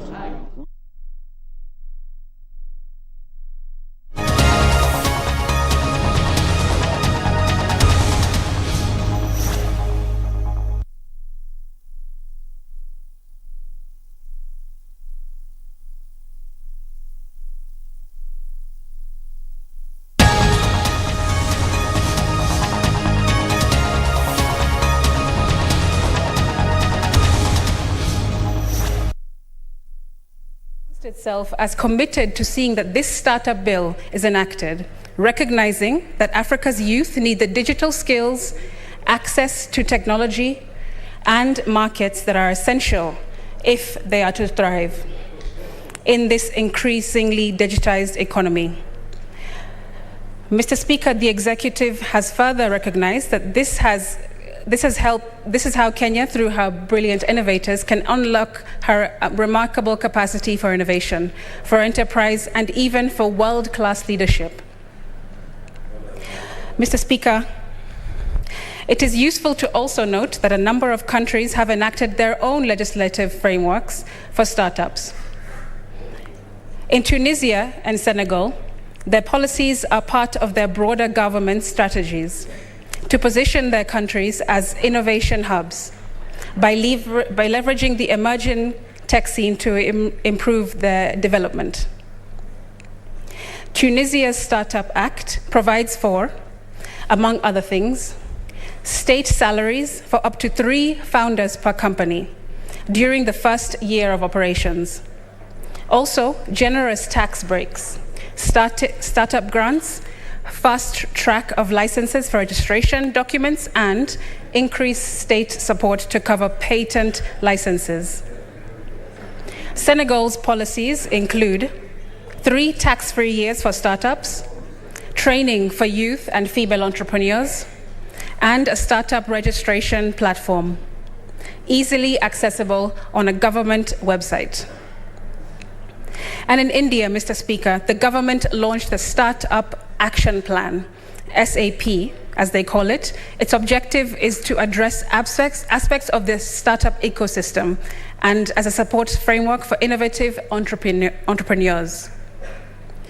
India's motivation behind the SAP was to fast-track the spread of the startup movement from the tech sector to other sectors, including social, manufacturing, agriculture, education, and healthcare. Further, Mr. Speaker, they targeted to move their concentration from Tier 1 cities like Mumbai and into Tier 2 and 3, considered as semi-urban and rural areas. To this end, Mr. Speaker, India's action plan contained 3 areas for empowering startups: handholding and simplification, funding support and incentives, and incubation and academia partnerships. Mr. Speaker, based on the foregoing, the necessity and urgency for enacting this startup bill cannot be gainsaid. Once enacted, Mr. Speaker, it will provide a framework to encourage growth and sustainable tech development, entrepreneurship, employment, and in a more favorable environment for innovation. Also, it will attract Kenyan talent to diverse avenues of funding, amongst other provisions. Aside from the bill providing for registration of startups, it also includes admission into incubation programs. Further, Mr. Speaker, it outlines obligations of incubators to support startups with credit guarantee schemes, training and capacity building, application for grants, revocation of patents, fiscal incentives, and gross objectives. These provisions, Mr. Speaker, are important to help startups, but also to avoid abuse of the system by fraudulent persons trying to circumvent statutory obligations such as taxes and levies. The framework, Mr. Speaker, provided by this bill will enable startups to grow, to thrive, to encourage innovation, to encourage investment, and government support, of course. It seeks to also to encourage a culture of innovation and entrepreneurship, to simplify registration and licensing, to formally recognize what a startup actually is, to create a special virtual economic zone where, despite geographical location, they can use tech to leverage and be recognized as one ecosystem, to create and give incentives such as tax holidays on duty and VAT, to attract angel investors whose investments are recognized and de-risked to a certain degree in case the startup doesn't take off in a certain time period, Mr. Speaker. Mr. Speaker, the Senate, pursuant to Article 96 of the Constitution, is tasked with the role of protecting the interest of counties. Therefore, the bill clearly articulates the role of county governments in facilitating startups and incubation programs. Although obtaining support from the national government is critical for this bill, the efforts must be concentrated at the grassroots level. This makes the role of county governments supporting the startup ecosystem key to their success. This bill thus provides that county executive committee members shall put in place a national and county incubation policy framework for the development of the business incubation sector, enter into partnerships with local and international incubators to promote the establishment and growth of our startups, establish programs for the certification and admission of incubators into incubating programs, put in place mechanisms that promote the development of business incubation programs and create an enabling environment for them, including fiscal and non-fiscal incentives.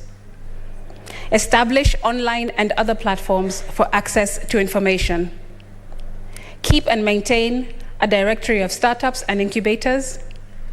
Support research and development, R&D, activities undertaken by startups, amongst other provisions. Mr. Speaker, startups require significant investment at their initial stages. Considering that most people in this ecosystem are youth, there is a need to support and provide incentives from conception to a place where their businesses are established, healthy and running. It is an undeniable truth, Mr. Speaker, that the youth form an intrinsic form of our country's fabric. We're strong, resilient, and eager to contribute our talents. However, we must recognize that the potential can only be realized if they are provided with ample opportunities in the conducive environment to thrive. In Kenya today, we encounter a disheartening statistic that shows the unemployment rate amongst youth stands at a staggering 13.8%. This alarming figure is influenced by several factors. Limited access to quality education persists, Mr. Speaker, with only 3.5% of the country's population having a university degree. Furthermore, Speaker, a shortage of jobs, coupled with the high cost of living, exacerbates the plights of our youth. Skill mismatch also, imbalances between job demand and supply, ups and downs in the business cycle, and the limited availability of startups opportunities add to this problem. And now, we find ourselves faced with a new challenge couched in the Finance Bill of 2023.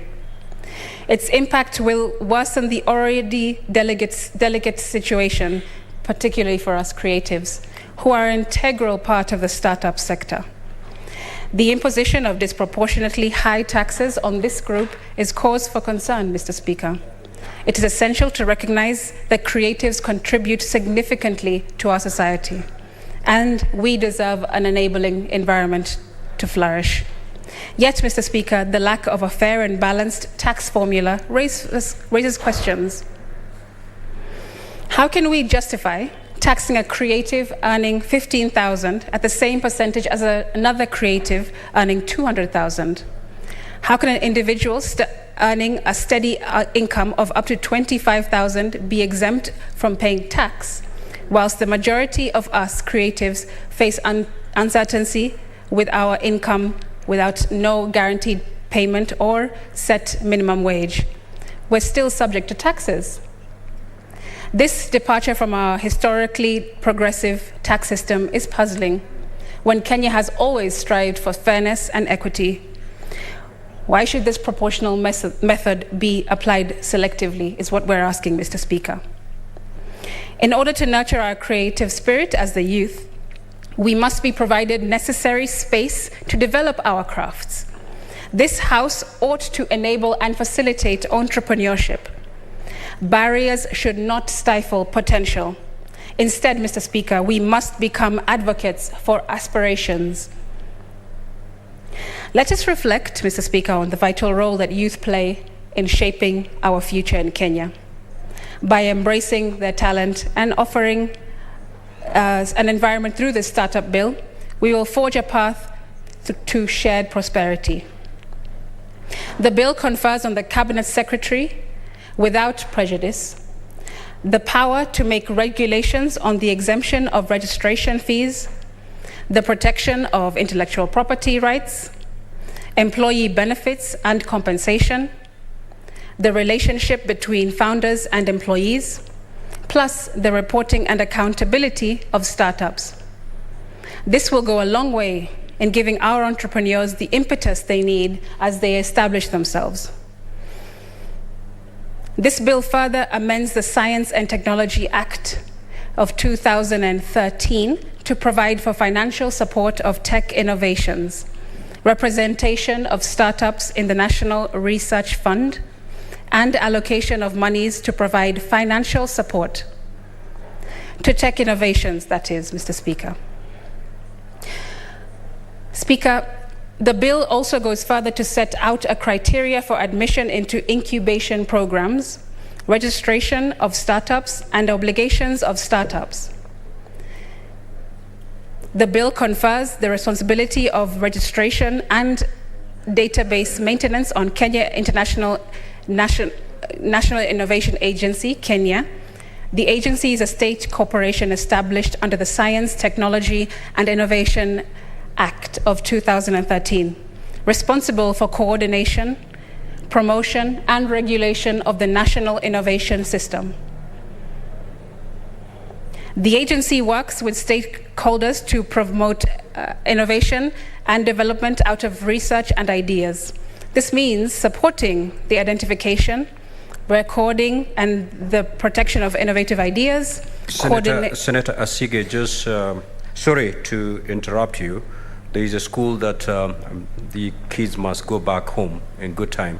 So allow me to recognize their presence, and then you'll proceed. Just pause where you are. You don't have to take your seat.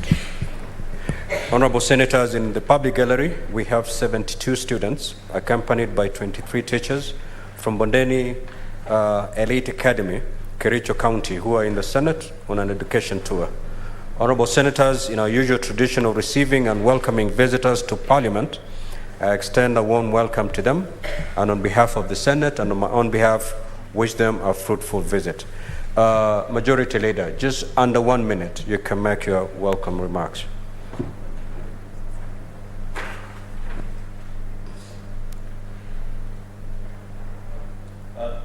Mr. Speaker, thank you. I appreciate this kind gesture, welcoming the distinguished students from Bondeni Elite Academy, a school in Kericho County. I'm glad that they have found time to visit with us this afternoon. I hope they get full value for the time that they have taken. I'm sure in the few minutes that they've been here, Mr. Speaker, they have seen Senator Crystal Asige, one of the most distinguished senators of the House, do a process that is commonly referred to as moving of a bill, which is the very first stage when a senator introduces a bill in the House of Parliament. I hope they learn many other things. They watch debate and see us do the things that we do each afternoon. I wish them well in the course of their study. and wish them also a safe trip back home. I thank you, Mr. Speaker, for this honor. Thank you. Senator Crystal, you may proceed. Thank you, Speaker.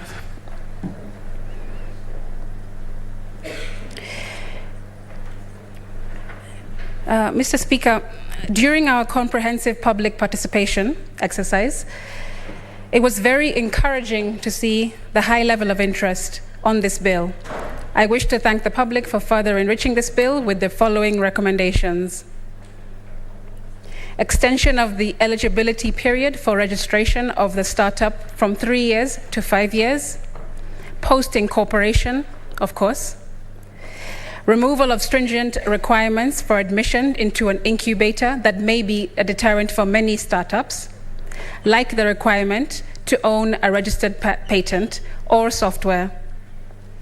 Provision of remote online services to startups by incubation programs throughout the country. Incorporating human rights inclusive provisions in the objectives of the bill, including interests of marginalized persons. Incorporating occupational safety and health provisions in the bill, like providing for humane treatment in the programs, and formulation of subsidiary legislation to further protect key provisions of this bill. Mr. Speaker, as I conclude, allow me to reiterate that the implementation of this act still confers on the Senate other responsibilities over and above oversight of its implementation. This includes ensuring that counties are adequately funded, as has been spoken, to be able to undertake their responsibilities.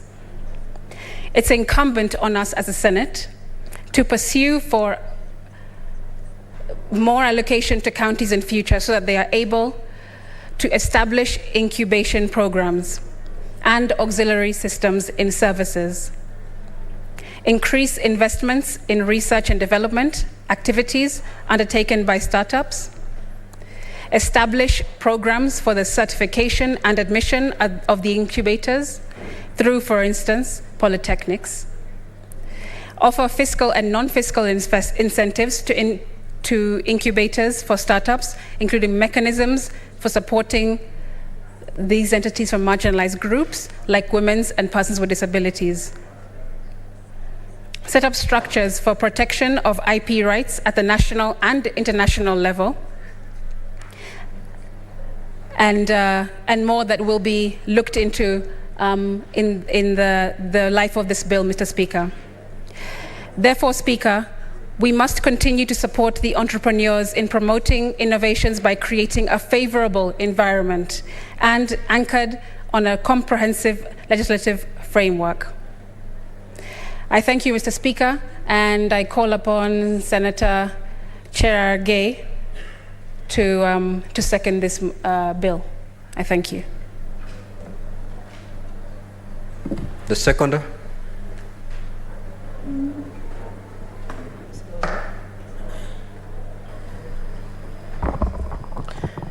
Thank you, Mr. Speaker. Sir, from the onset, I want to congratulate Senator Crystal Asike, who continuously continue to distinguish herself in issues of legislation, representation, and oversight as per Article 96. It's worth to note that Senator Asike is a product of the artistic world. So it is very important, and I want to commend her because she is putting her best foot forward to show that people who are differently able also can perform their best. And Mr. Speaker, last time I said, when you listen to her songs, especially since tomorrow is an holiday, you can really enjoy how creative she is, Mr. Speaker. Even if your things were not going very well, Mr. Speaker, then you can really appreciate what she has done. And we are proud of her. We feel strongly associated with her and wish her well, Mr. Speaker. And I hope when this bill shall come to fruition, it shall come at the right opportune time where we are discussing. Mr. Speaker, us who are youthful, including myself and Senator Crystal, most of the time we have been accused by young people that we are doing little or nothing to put the issues of young people forward. And Mr. Speaker, having served for leadership for the longest time possible in my short life in this world, this is the question many young people, even a few minutes ago, Mr. Speaker, in my office, I hosted young people who are contracted under the COVID healthcare providers, who their contract unfortunately came to an end. And they always ask us the question, what are you doing for the young people? And I think this is one of the ways we can answer to them, Mr. Speaker, and say we are coming up with a bill that is being sponsored by Senator Crystal Asike on the issue of startup bill that will continue to change the lives of young people, Mr. Speaker. You have to appreciate, Mr. Speaker, that 24% of population of Kenya of 18 to 34 years, or 53.1 million, on the Kenya population announcing census of 2019 are young people. These are very critical, Mr. Speaker, that young people form a huge and important section of our population, that most of the policies, legislation should be put in place to ensure that, Mr. Speaker, we do that. Mr. Speaker, when you look under clause number 3, the issue of innovative, you know, as a country, we have a success story of M-Pesa, many other innovations, Mr. Speaker. They have just been lacking the support, Mr. Speaker, of only government and other state actors, and even non-state actors, to make them a success, Mr. Speaker. Mr. Speaker, you know, the M-Pesa story is a product of innovative thinking, Mr. Speaker. And you know, in a times, Mr. Speaker, the issue of patents and patenting is very important, because you find many young people, Mr. Speaker, innovate something, a product, an application, Mr. Speaker. But when you go and patent with the necessary Kenya intellectual property, Mr. Speaker, it becomes a challenge to many young people. Many young people, Mr. Speaker, always lose that right of paternity. And you find later, Mr. Speaker, that the people who benefit through innovation, Mr. Speaker, or that innovative thinking, is always not the young people that innovated. Mr. Speaker, this is very important. And I want to thank Senator Crystal Asike, because the President of the Republic, His Excellency Dr. William Ruto, has also directed and ensured that under every constituency should have an ICT hub, Mr. Speaker. All the 290 constituencies every constituency will have an ICT hub. And they will provide with the computers. They will create more internet hotspots, so that young people, Mr. Speaker, because the traditional way when we are growing up, if you wanted to make in life, is either you become a farmer, you become a business person, you open a kiosk. But the youth of today and the challenges of today, Mr. Speaker, demands us to work in a smart way. And I want to thank the government, and I hope this bill will form part of the success story of establishing ICT hubs and ensure, because most young people, Mr. Speaker, I know politicians are found, and you know, when there are issues, as a politician, they are what we call hired blockers, especially on social media. And you find most young people saying, Mheshimiwa, nitumia bundles. Just send me something for bundles so that I defend you on Twitter or on Facebook or on IG, Mr. Speaker, or Instagram. So, Speaker, this is an opportunity where young people will not, because if you look at I saw a report by Kenya National Bureau of Statistics. Most of the expenses of young people, Mr. Speaker, go to internet and bundles. Apart from, of course, kupiga sherehe, like what they were doing in Vasha over the weekend, among other things, Mr. Speaker. That forms the huge bag. But now we are removing an expense for the young people to have access to ICT hub, go and develop their hubs, go and innovate, go and sell to the world. But I want to ask Senator Crystal, which we shall discuss also one-on-one, is to ensure we push the authority that registers intellectual property, so that when young people produce patents, Mr. Speaker, they are protected by the law, because that is an intellectual property. Because even if you have an application, Mr. Speaker, you have innovated, but you don't have, Mr. Speaker, then it is very, very important, Mr. Speaker. Speaker, on the issue of startup and linkage with financial institutions, Mr. Speaker, you know, most banks are not flexible to startups. Let us be honest in this country. You must have an LPO if you are a young person, if you are using ACBO, Mr. Speaker, and you are a governor, you understand this, where you must get an LPO to be financed. Mr. Speaker, What we are just doing is that that young man or young woman who is starting business, we must ensure that the financial institutions are friendly, Mr. Speaker. We must ensure that they are able to borrow without collateral or security, Mr. Speaker. Personally, from where I come from, my father even has not given me land. So how can, as part of my inheritance, how can I use the collateral security of title deed to access a loan from a bank, Mr. Speaker? So you can imagine that young people do not have collateral security. They are not working. They are not salaried, Mr. Speaker. And therefore, and you know, Mr. Speaker, I see many people, the young people are tamaking. You know, there is what we call KTN, Kenya Tamaking Network. You find many young people after finishing Form 4, after finishing high school, after finishing their A-level diploma and certificate, they tamak because they are looking for a job, Mr. Speaker. In fact, we are lucky. Us who are here, we were not able. I see many people saying, why don't the young people look for jobs, create their own opportunities? Yet us, we could not employ ourselves until we went to the people to be employed. We went to beg and forward so that we can be hired, Mr. Speaker. So this is a conversation we must have as a country, Mr. Speaker, and therefore I want to challenge banks in the country. I know they do business. We don't have a business of micromanaging and telling them give money to the young people. But they must give us a product. I want to challenge, I know NGOs, many other credit facilities. The government, Mr. Speaker, has given one credit facility. I know there is Youth Fund, which has had problems of corruption and bad governance before. I know the president has come up with another package called Hustler Fund, which is doing very well, Mr. Speaker. I just saw the statistics, and I want to thank the youth of Kenya for taking that fund and starting their business, Mr. Speaker. Mr. Speaker, I'm also happy that Hustler Fund, Mr. Speaker, receive additional 10 billion. Mr. Speaker, I want to challenge the young people to borrow this money. They can use it to develop themselves, to build their capacity. Because what Senator Crystal is asking under clause 3.3a, 3b, is that linkages with financial institutions. I want to encourage government, even as government starts Hustler Fund, Mr. Speaker, we should also encourage other financial institutions, other governments, other organizations to come in and complement and supplement what the government is doing, Mr. Speaker. There is a famous president, Madam Speaker, I note the change on the chair. There is a famous president of the Republic of US, United States of America, who said, don't ask what the country can do for you. Ask what you can do for the country, Madam Speaker. And therefore, let us, that was John F. Kennedy, Madam Speaker. And it is good to have elders like Bono Halwale, who have very good institutional memory, and we benefit from their guidance and wisdom.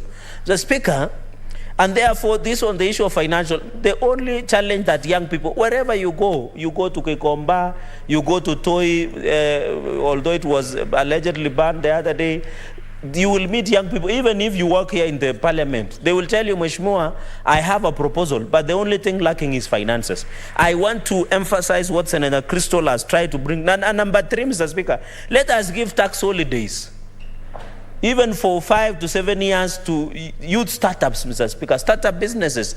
Let's give them tax holiday so that they can thrive and grow, because one of the bottlenecks of establishment of startups, which they close between 1 to 2 years, Madam Speaker, is because of taxation, Mr. Speaker. I'm saying, let us give tax holiday to the young people, but don't give tax exemptions to the people who have ability to pay. In the last financial year, Mr. Speaker, Madam Speaker, sorry, there was an exemption, tax exemption of 370 billion. I know the people living with disability and others should be given by law the tax relief and exemptions, but let us use tax holidays for the young people as opposed to tax exemptions to the people who have ability to pay. And that will, Madam Speaker, the fourth point is licensing. Madam Speaker, I've never wondered, when you walk to a kiosk, be it a cyber, be it any form, Madam Speaker, when you look at the wall, it is mosaic. There is a license from Public Health. There is a license from Kenya Music Copyright Society. There is a license of the county single permit license. When you look at the wall of most of the shops, Madam Speaker, it is mosaic. You no longer see the real paint of that wall. Why don't we synchronize? The counties and national government should come up with one single business permit, because that is how corruption thrives, Madam Speaker. You come to when you are listening to the music by Senator Crystal Asige, as you enjoy, the Music Copyright Society walks in and tell you, where is the permit of Music Copyright Society? I'm not saying artists should not be paid through Skiza tunes and to be paid their royalties. What I'm saying, Madam Speaker, is that let us have a synchronized way of licensing so that we don't disfranchise. Because, Madam Speaker, you go to an office here in City Hall, you go to public health office, there is a license they want. You go to KRA, they want a license. You go to even chief or other people, Madam Speaker. I'm happy that the government is under PS Professor Julius Bitok, the immigration. I saw him launching that they are now digitizing over 5,000 services which are provided by government. I want to encourage so that we finish corruption, Madam Speaker, because most young people are frustrated when they are trying to obtain licensing. I want also to call upon the Attorney General's office to even waive the fees that they charge to register a company or even a partnership at the state law office. If we can waive to the young people, Madam Speaker, because getting 50,000, 30,000 to register a company, where do the young people get? And maybe that is their only seed capital that they want to build, Madam Speaker.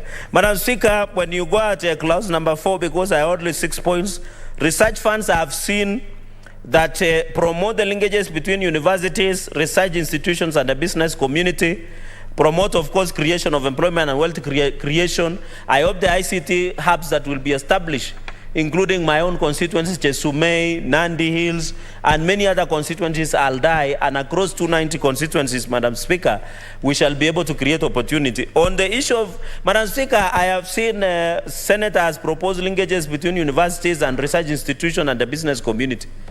I can tell you today, Madam Speaker, if the government has not changed the research, the funding model of universities, all universities in Kenya are in the red.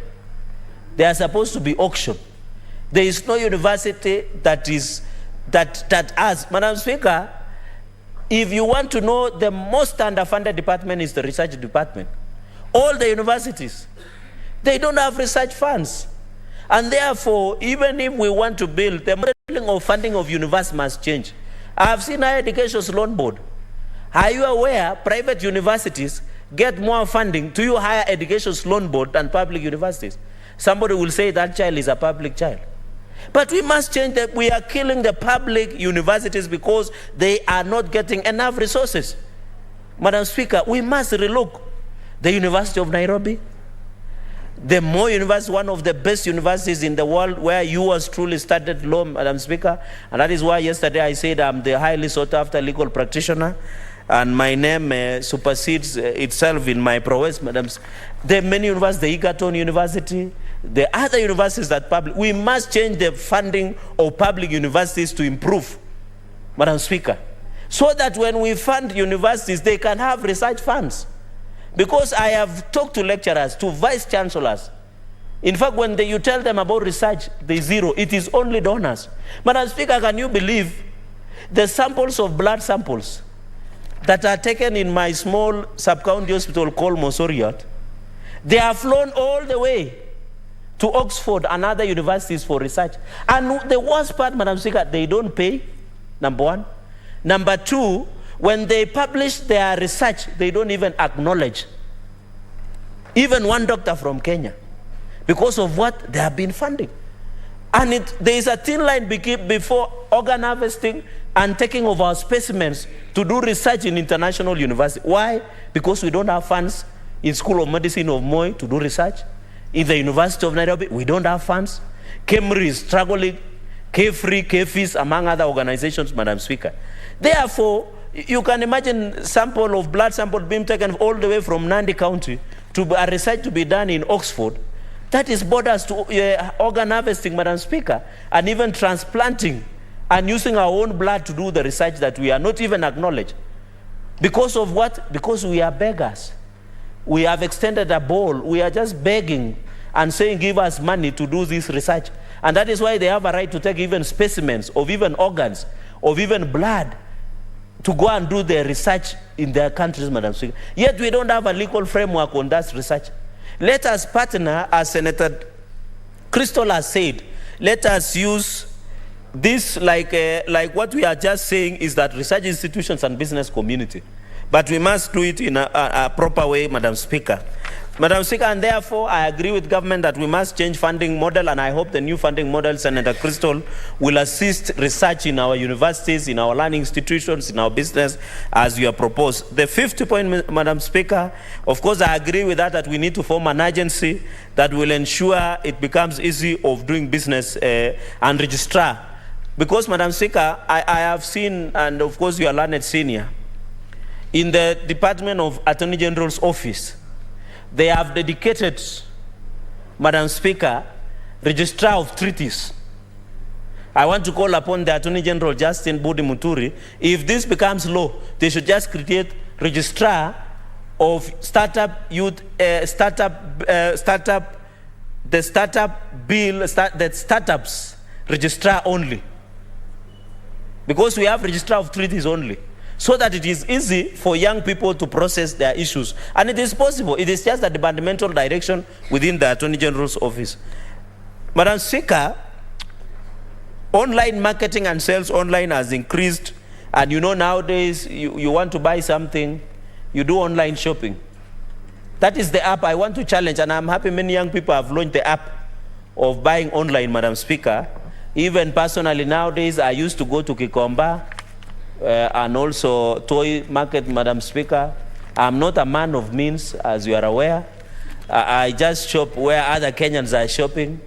Even if when I'm passing on the streets of Nairobi, Madam Speaker, especially in the evenings, when the hawkers, I spot a nice tie, I just buy from the hawkers, because we are promoting the local hustle. We are promoting from bottom going up, Madam Speaker. We have moved now online. I'm happy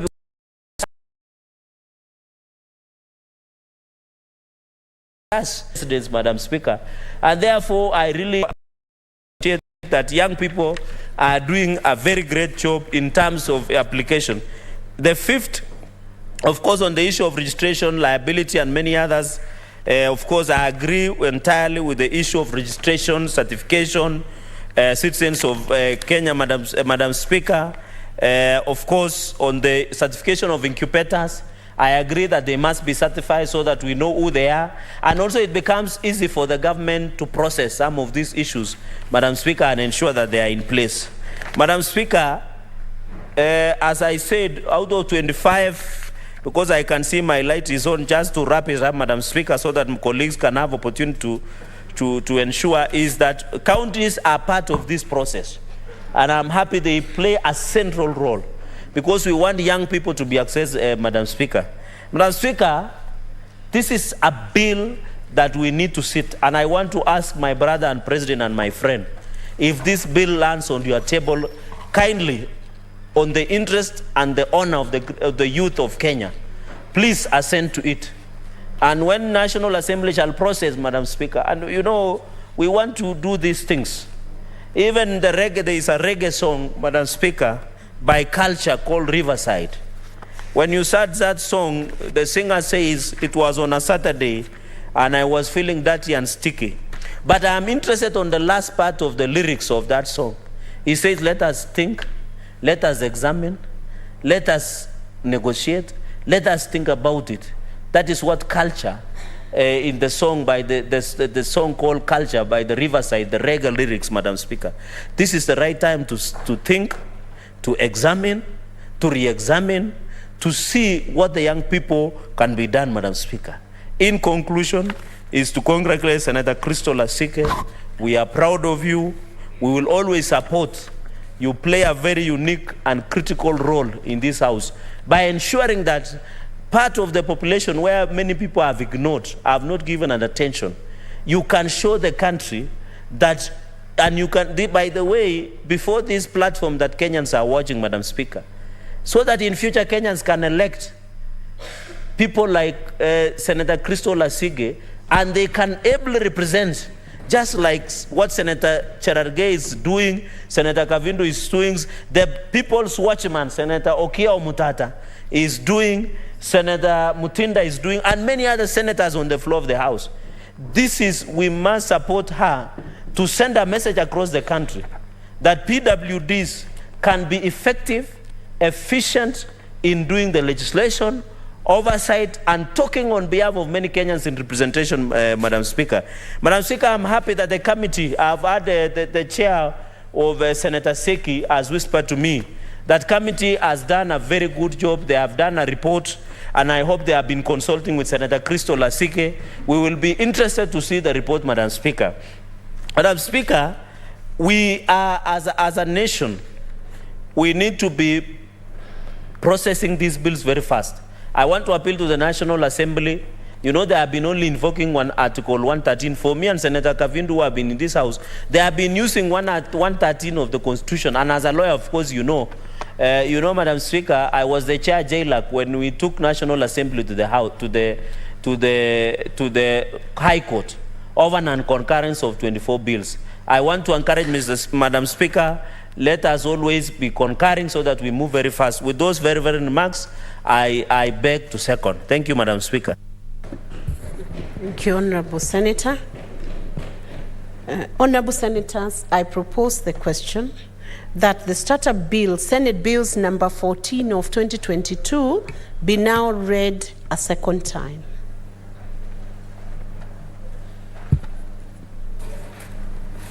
I now want to request the senators to make contributions to this motion. Senator Tabitha, we can start with you.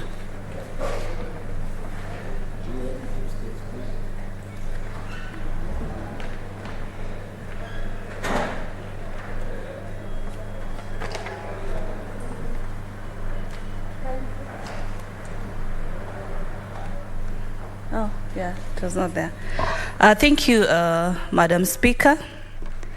And let me start by really appreciating my colleague, Senator Crystal, for a wonderful bill that she has put in this House. And I want to state that I really appreciate her passion, her dedication, and all the hard work that she puts in all that she tables in this House. Congratulations.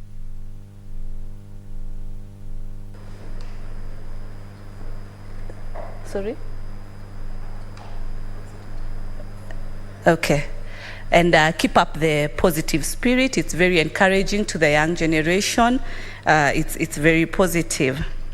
Madam Speaker, let me start by mentioning that it's the high time as a country, as a nation, we are really appreciating matters innovation, not just in Kenya, but outside Kenya, outside East Africa and the world, because it is a moment and a time of technology in this country. It is in this bill that I've heard the Senator state about innovation being in conjunction with the technology that is in place.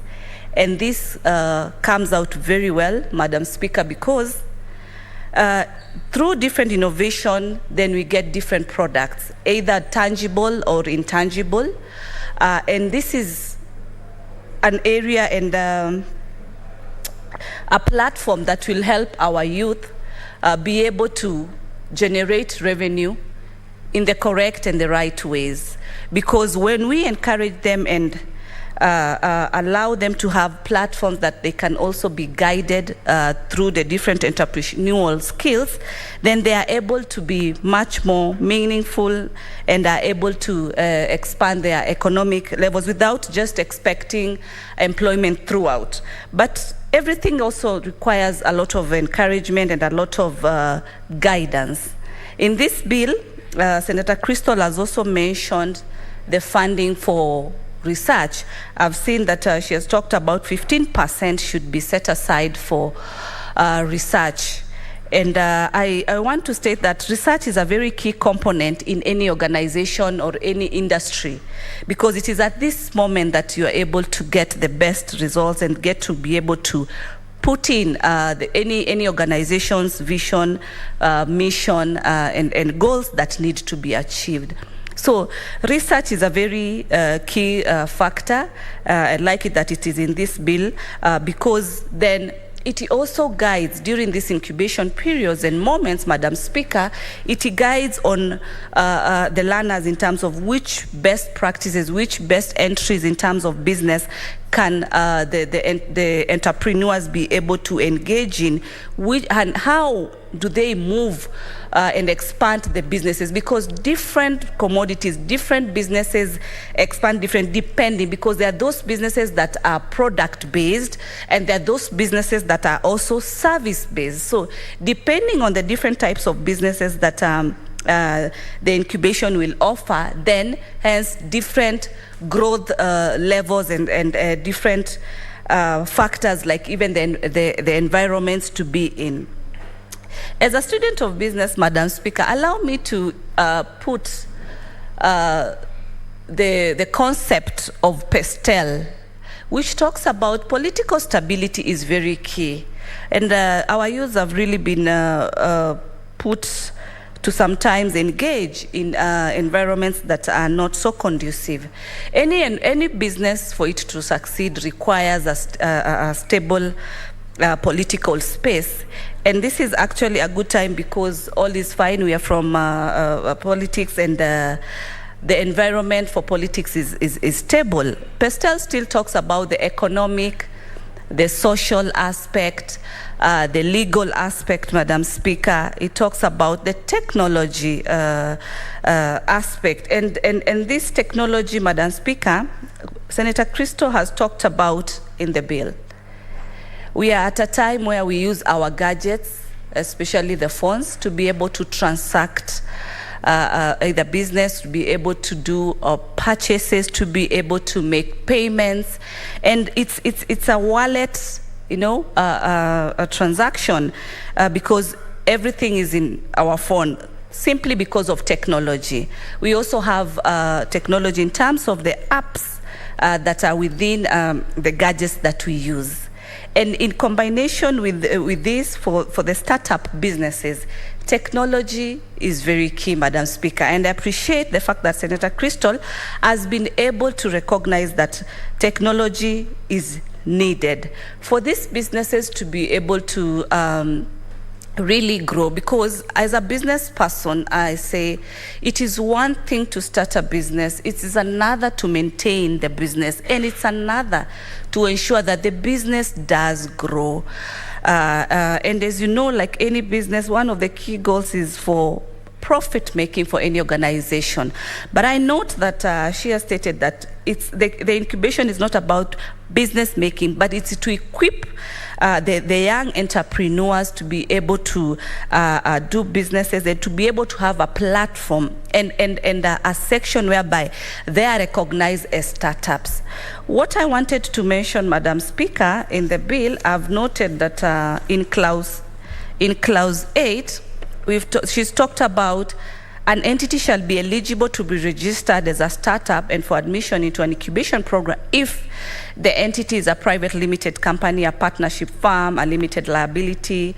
And I want to state that there's always a fee that is required for me or any person to be able to register your company, because nowadays the way it is, you register a company and you also get the PIN certificates, you get the NHIF, the NSSF for the companies, and all these come at a cost. So if this for starters, if it's going to require them to get into the incubation by ensuring that then they have this certification, then it means they have to expense on the registration process. So there needs to be a leeway for the startup such that it's not only these requirements that are in place, but there can be a basic requirement that at least minimizes their expenditure and cost in terms of ensuring that they register. Because to register a limited company, you need not less like Kenya shillings 20,000 to be able to register.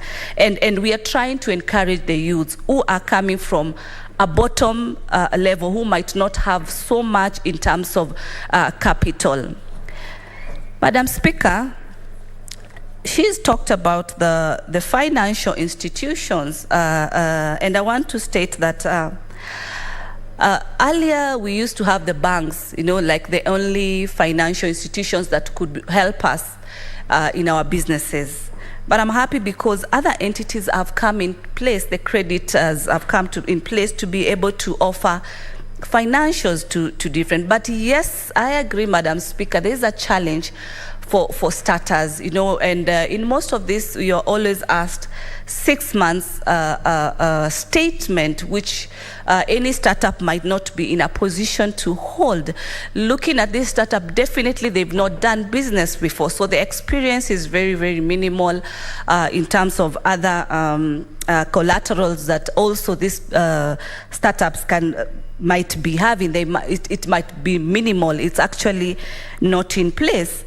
But I think it's the high time that our banks also do consider offering facilities that can be able to help the startups take place and kick off, because there's always a start of even the companies that we see, the multi-billion companies that we see, they did not just start and become multi-billion companies. They started from somewhere. Look at Mark Zuckerberg from Facebook.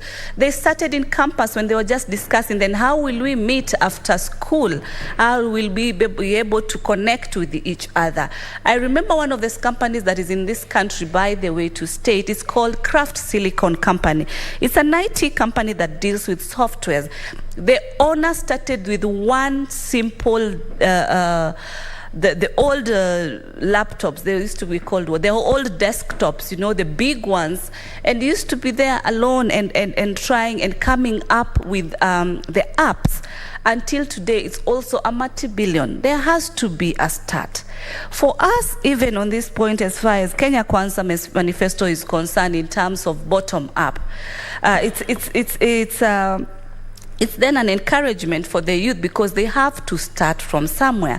I agree, we have funds like the Hustler funds, we have the youth funds, and different funds that are coming right, left, and center, yes. But you see, for this bill, I think Senator Crystal is trying to, whereby the youth will be automatically 99% so much encouraged, such that there are no hurdles in between when someone tries to come up with a concept and an ideology. I also want to state on the same that protection of the concepts that the youth come up about with. We've had cases before, M-Pesa issues, the concept where it came from, and this the tycoons ran away with it, and the innovator is left with nothing to defend themselves on.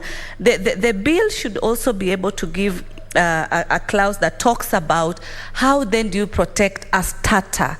How do you protect that innovation that this particular youth or this particular person has come up with? I want to also appreciate the CBC.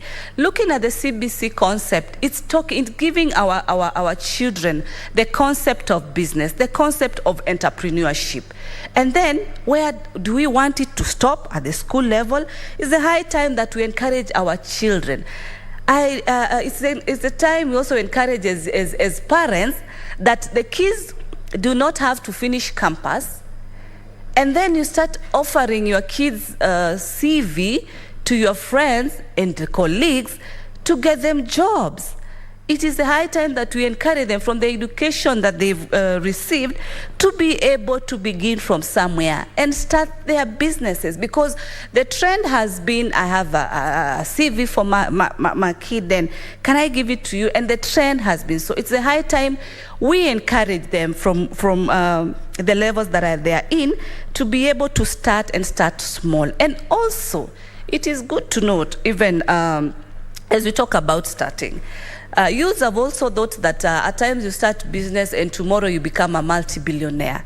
There is turbulence in business. There has to be a gestation period that also the business has to grow. It needs time to be able to grow, and each and every stage has to be noted. But there has been trends where sometimes our youth, Madam Speaker, think that because so-and-so is my friend and is driving this car because they're doing this business, then you think that I can also start and drive. They need to be patient and be able to let them grow, let them understand the business and be able to grow. Lastly, Madam Speaker, I want to acknowledge the online jobs that are in place, whereby you can just be in your space and be able to just key in your phone and be able to make a purchase, and a delivery will be done. I know even Naiva supermarket you can be able to make purchases online. This has been very much simple, and many other businesses that can be sought.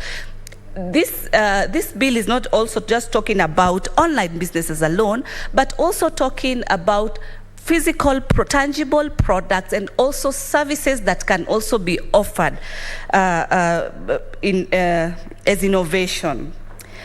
What also needs to be in place is a database for all the startups, so that there is also accountability and also check on results. Are we moving in the right direction? All the startups, all the incubation that has been commenced, what are the results? Is there impact? Is there something that needs to be added that is not in place? It's very, very key for it to come out. And on clause 4, part 2, which talks about establishment of incubation programs, the part for promoting the linkages between universities and research, I feel that by the time you are at a university level and looking at the amount of school fees that you have to pay, it's an expenditure. But I think it should be allowed in such a way that these incubations take place at TVET institution levels, such that as the Minister of the CS for Information Technology, they have put IT hubs and at the lower level. I like it because Senator Crystal, you talked about this concept should be at the ward level, at the bottom level. And the best place for this bottom level is within the TVET institutions. Why? Because these are government institutions. It becomes easier, because I would like it when this bill touches directly at the lowest level. There's that start and growth, because I realize that our youths have a lot of brains. They have, especially right now. You find that a kid of 10 years is doing things that a 20-year-old at times has a challenge, because the technology has given them an opportunity to be able to use the same gadgets to learn a lot of things and to be able to put in concepts. Unlike the years back in the 80s, in the 70s, a 10-year-old is so much of a kid, you don't even expect that they understand stuff.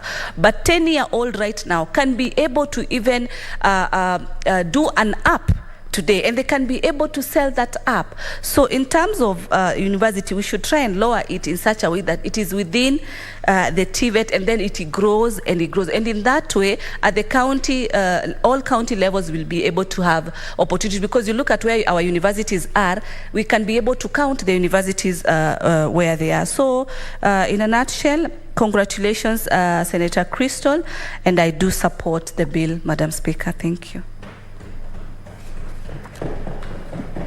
Senator Okoit Andrew Mutata.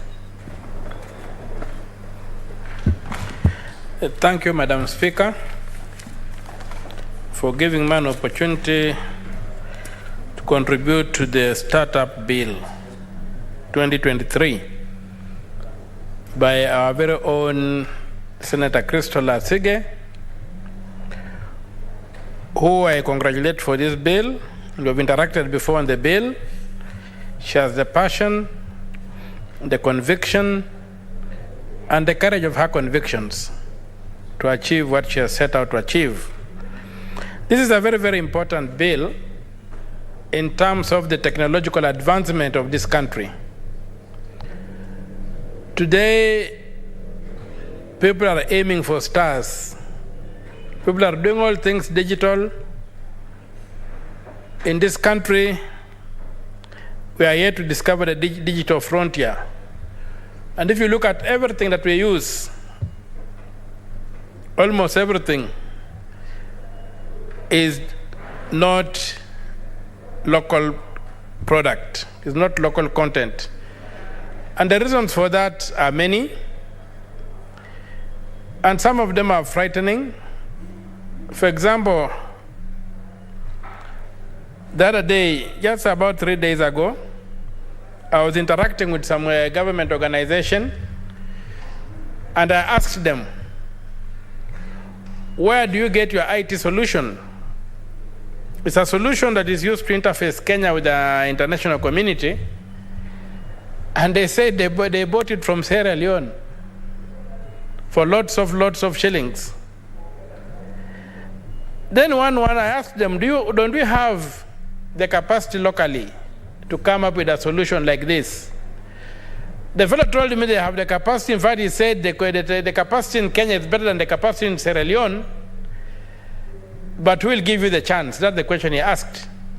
So we are buying and sending billions of shillings to Sierra Leone, which is a tiny, tiny country, to buy technology from there. There's also Mauritius. We depend on it a lot. And yet our own young people can do a lot of things if given an environment where they can thrive. And a lot of this has to do with the state. The state has an obligation to invest so that the citizen can have an opportunity to innovate. And the investment can also be investment in creating a market. I've hardly seen any competitions being held that are calling on Kenyans to do ABCD, to compete for this, compete for that. Under the Public Procurement and Asset Disposal Act, you have got very clear provisions on how to do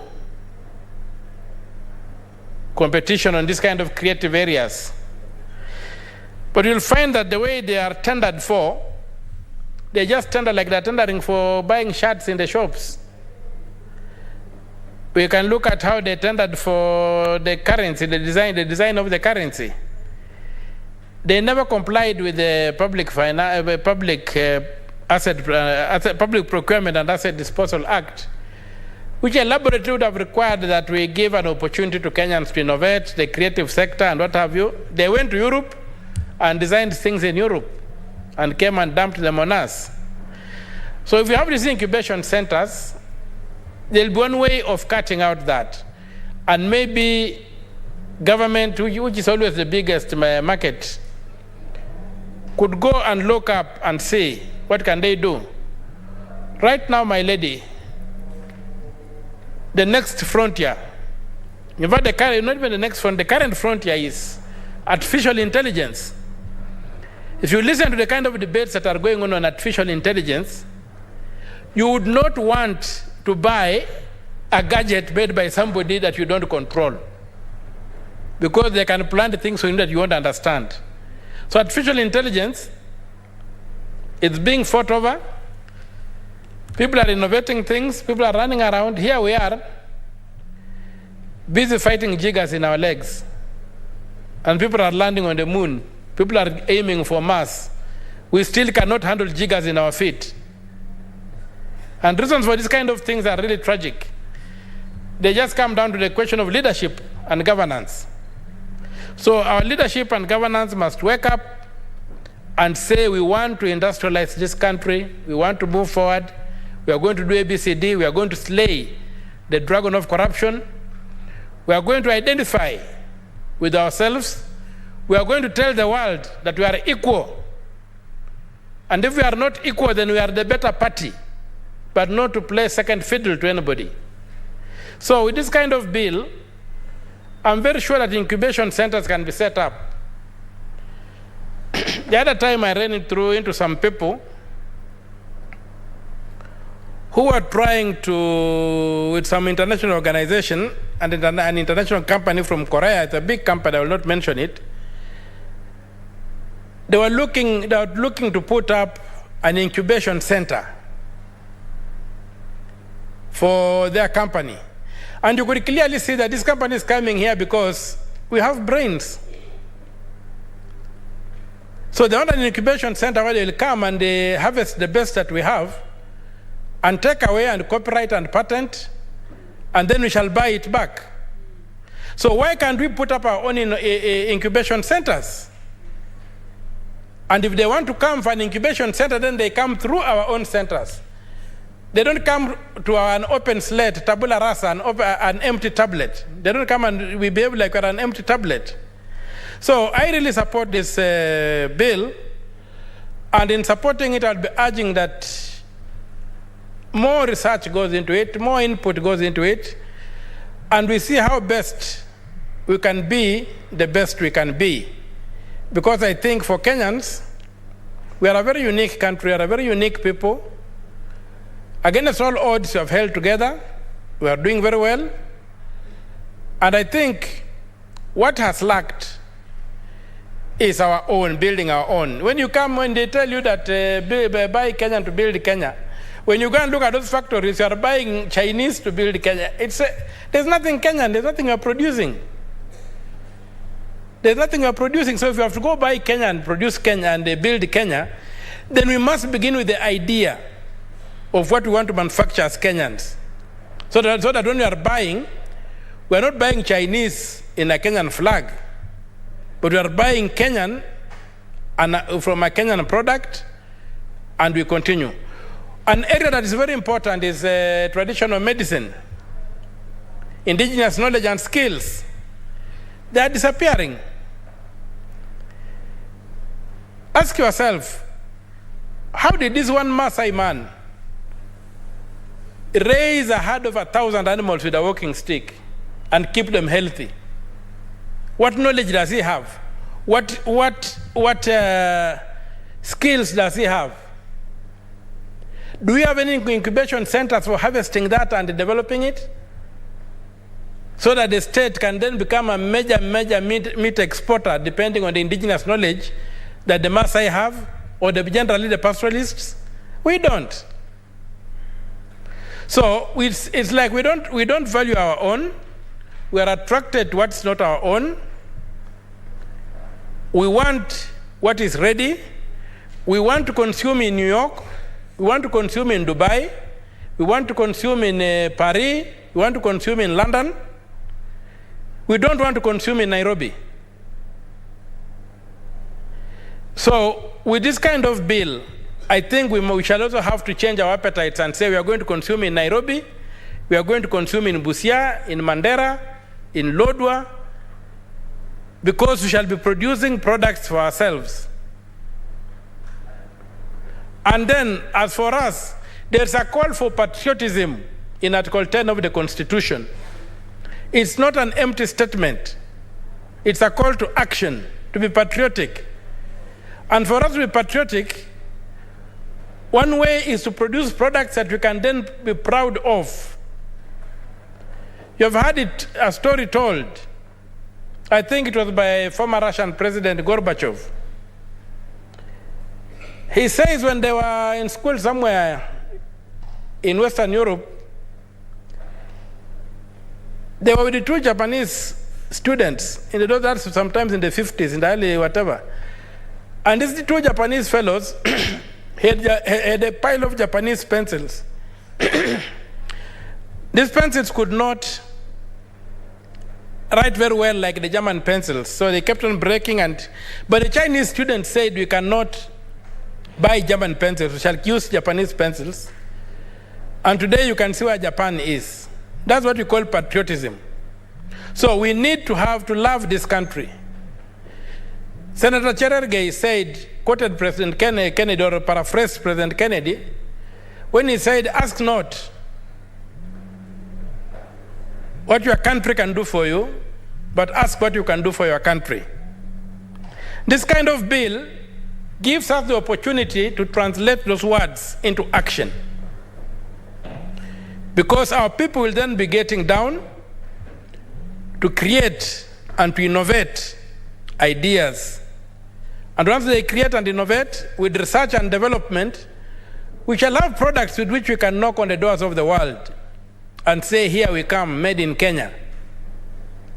We have heard of this story whereby even the enzymes that are used to age genes, these the stony genes and whatever, which were picked from the Rift Valley, I think in an area in Baringo or something, and taken out to the US and developed for these stonewash genes. Where were our scientists? They were there, but they have been consumed into organizations that only allow them to put their minds second to the minds of their employer. With an innovation center that is Kenyan-owned, we will put our minds second to the mind of the Republic of Kenya. And that's why this bill is important for me. And that's why I support it wholeheartedly and pray that the rest of us give it the support it deserves.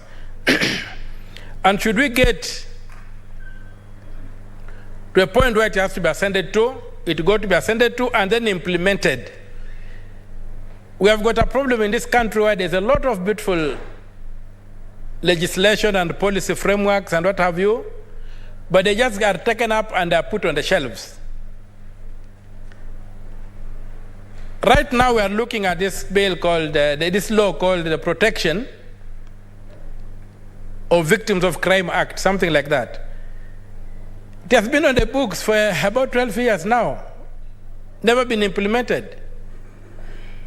So those kind of things are the things we should also look, and maybe within this bill we must come up with a mechanism, a compelling mechanism to ensure that it is implemented and we give a time frame so that it doesn't just become a beautiful bill, a piece of poetry on the shelves.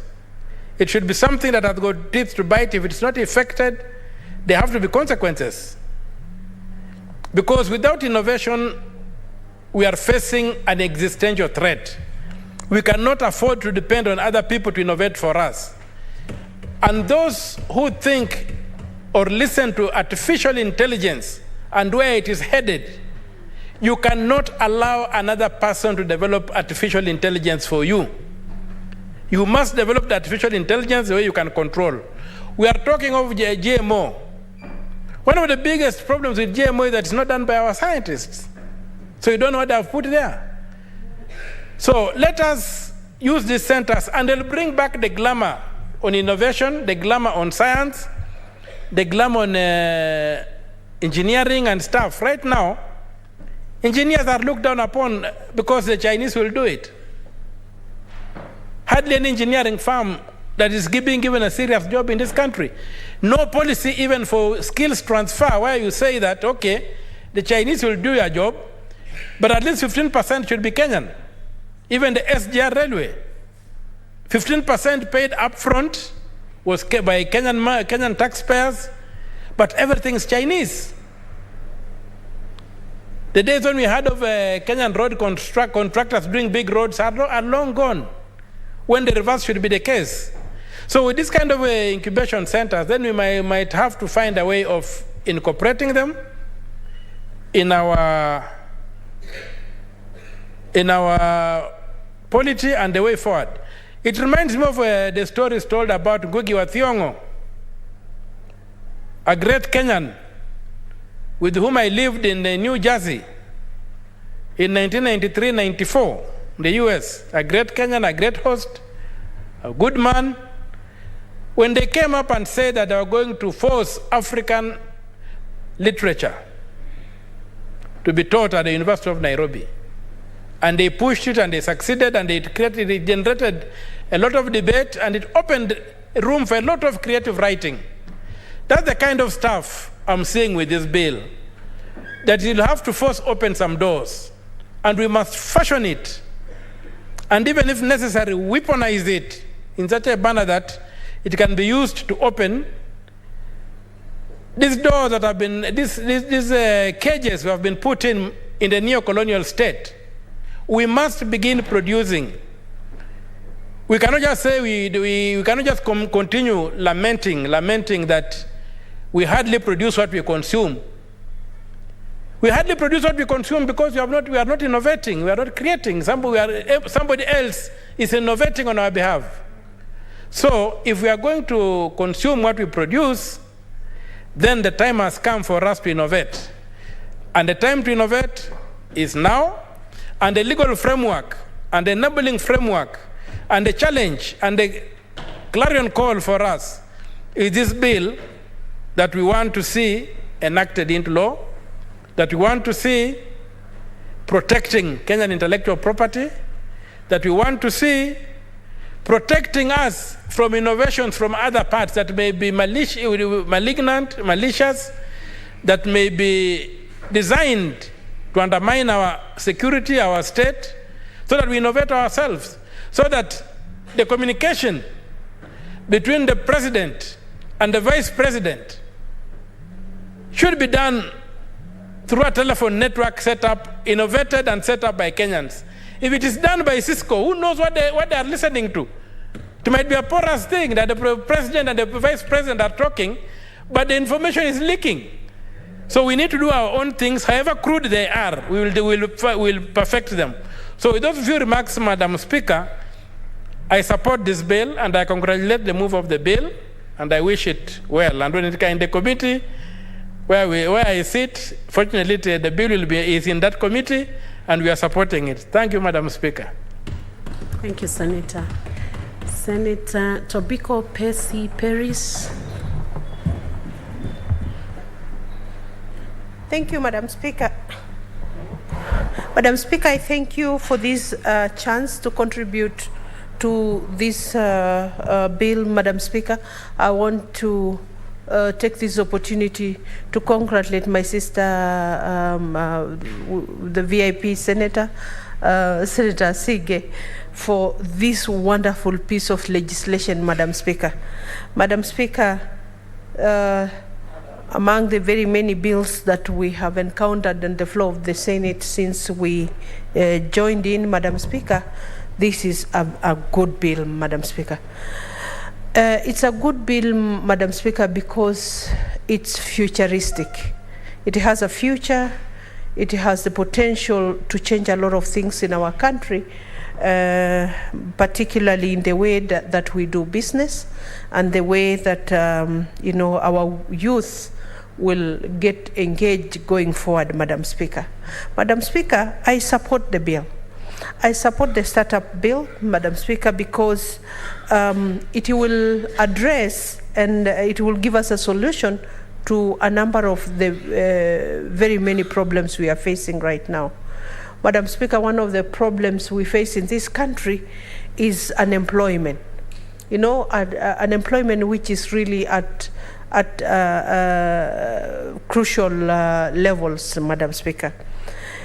Everywhere you go when you want to get elected, Madam Speaker, everybody talks about a job, that people need jobs. We have educated the youth and they are in their homes right now. People are, still keeping their children, even at advanced ages, Madam Speaker, because they have not found jobs. Madam Speaker, if the government at all levels, I mean government at the national level and government at the county levels, were to encourage, development of businesses, innovations, this startup technological advancements, Madam Speaker, we will be able to have our youth engage themselves. Madam Speaker, we don't lack brains. Our children do not lack brains, and they don't lack the necessary education. They have the education, they have the brains, they have the energy, they have the drive. But, Madam Speaker, they lack the goodwill and the support that comes from us, the leadership, that comes from our institutions, and this is what, Madam Speaker, we must change. Madam Speaker, I do agree with Senator Asige that, just like the way you bring up a child and walk with a child and grow with a child and protect the child, it's the same way we should protect startup businesses, Madam Speaker. As they start, as they fall and rise again, Madam Speaker, as long as they get the necessary encouragement, they get the necessary financial support, they get the necessary encouragement, Madam Speaker, some of the ideas with our people have the potential to change the landscape, the business landscape of this country, the economy of this country. Madam Speaker, this is the way we need to go. This is the way we need to go. I have always been speaking to my kids, Madam Speaker, because I have, some young girls, two of them who have very nice entrepreneurial ideas. And I have always told them, when you look at Nairobi, when you look at the other towns, when you look at Kitengela, which is growing every day, it's not being, developed by salaried people with a payslip. These towns, this Nairobi, the skyscrapers and all that you see in this town has mostly been built and the investments are from people who have had ideas and have had the courage to take their ideas to the next level and have brought the ideas to fruition, Madam Speaker. Madam Speaker, but when you find the environment, we've not given, our children, particularly because the startup businesses, most of them should be for the young people. I imagine so. We have not given them an enabling environment. We have not given them the necessary support. In fact, you find them starting companies. After a short while, they are in debt with KRA because they've not been able to file the necessary returns. They've not been able to pay. And so now, before starting even the businesses, they're starting up with debts that they must pay. Madam Speaker, we need to be sensitive because these are our children, these are the people we lead, this is a growing community, this is our future. And so if we encourage, the incubation period, that these innovations will be given time to grow, to establish, whatever financial backup that they will receive or that they can, get connected to, even if they are loans, a good idea will always be able to pay for itself eventually. A good idea will pay off finally. And so people will be able to pay back whatever they have been loaned as long as the idea is viable, Madam Speaker. And so, Madam Speaker, this is why I really support that we must go out of the way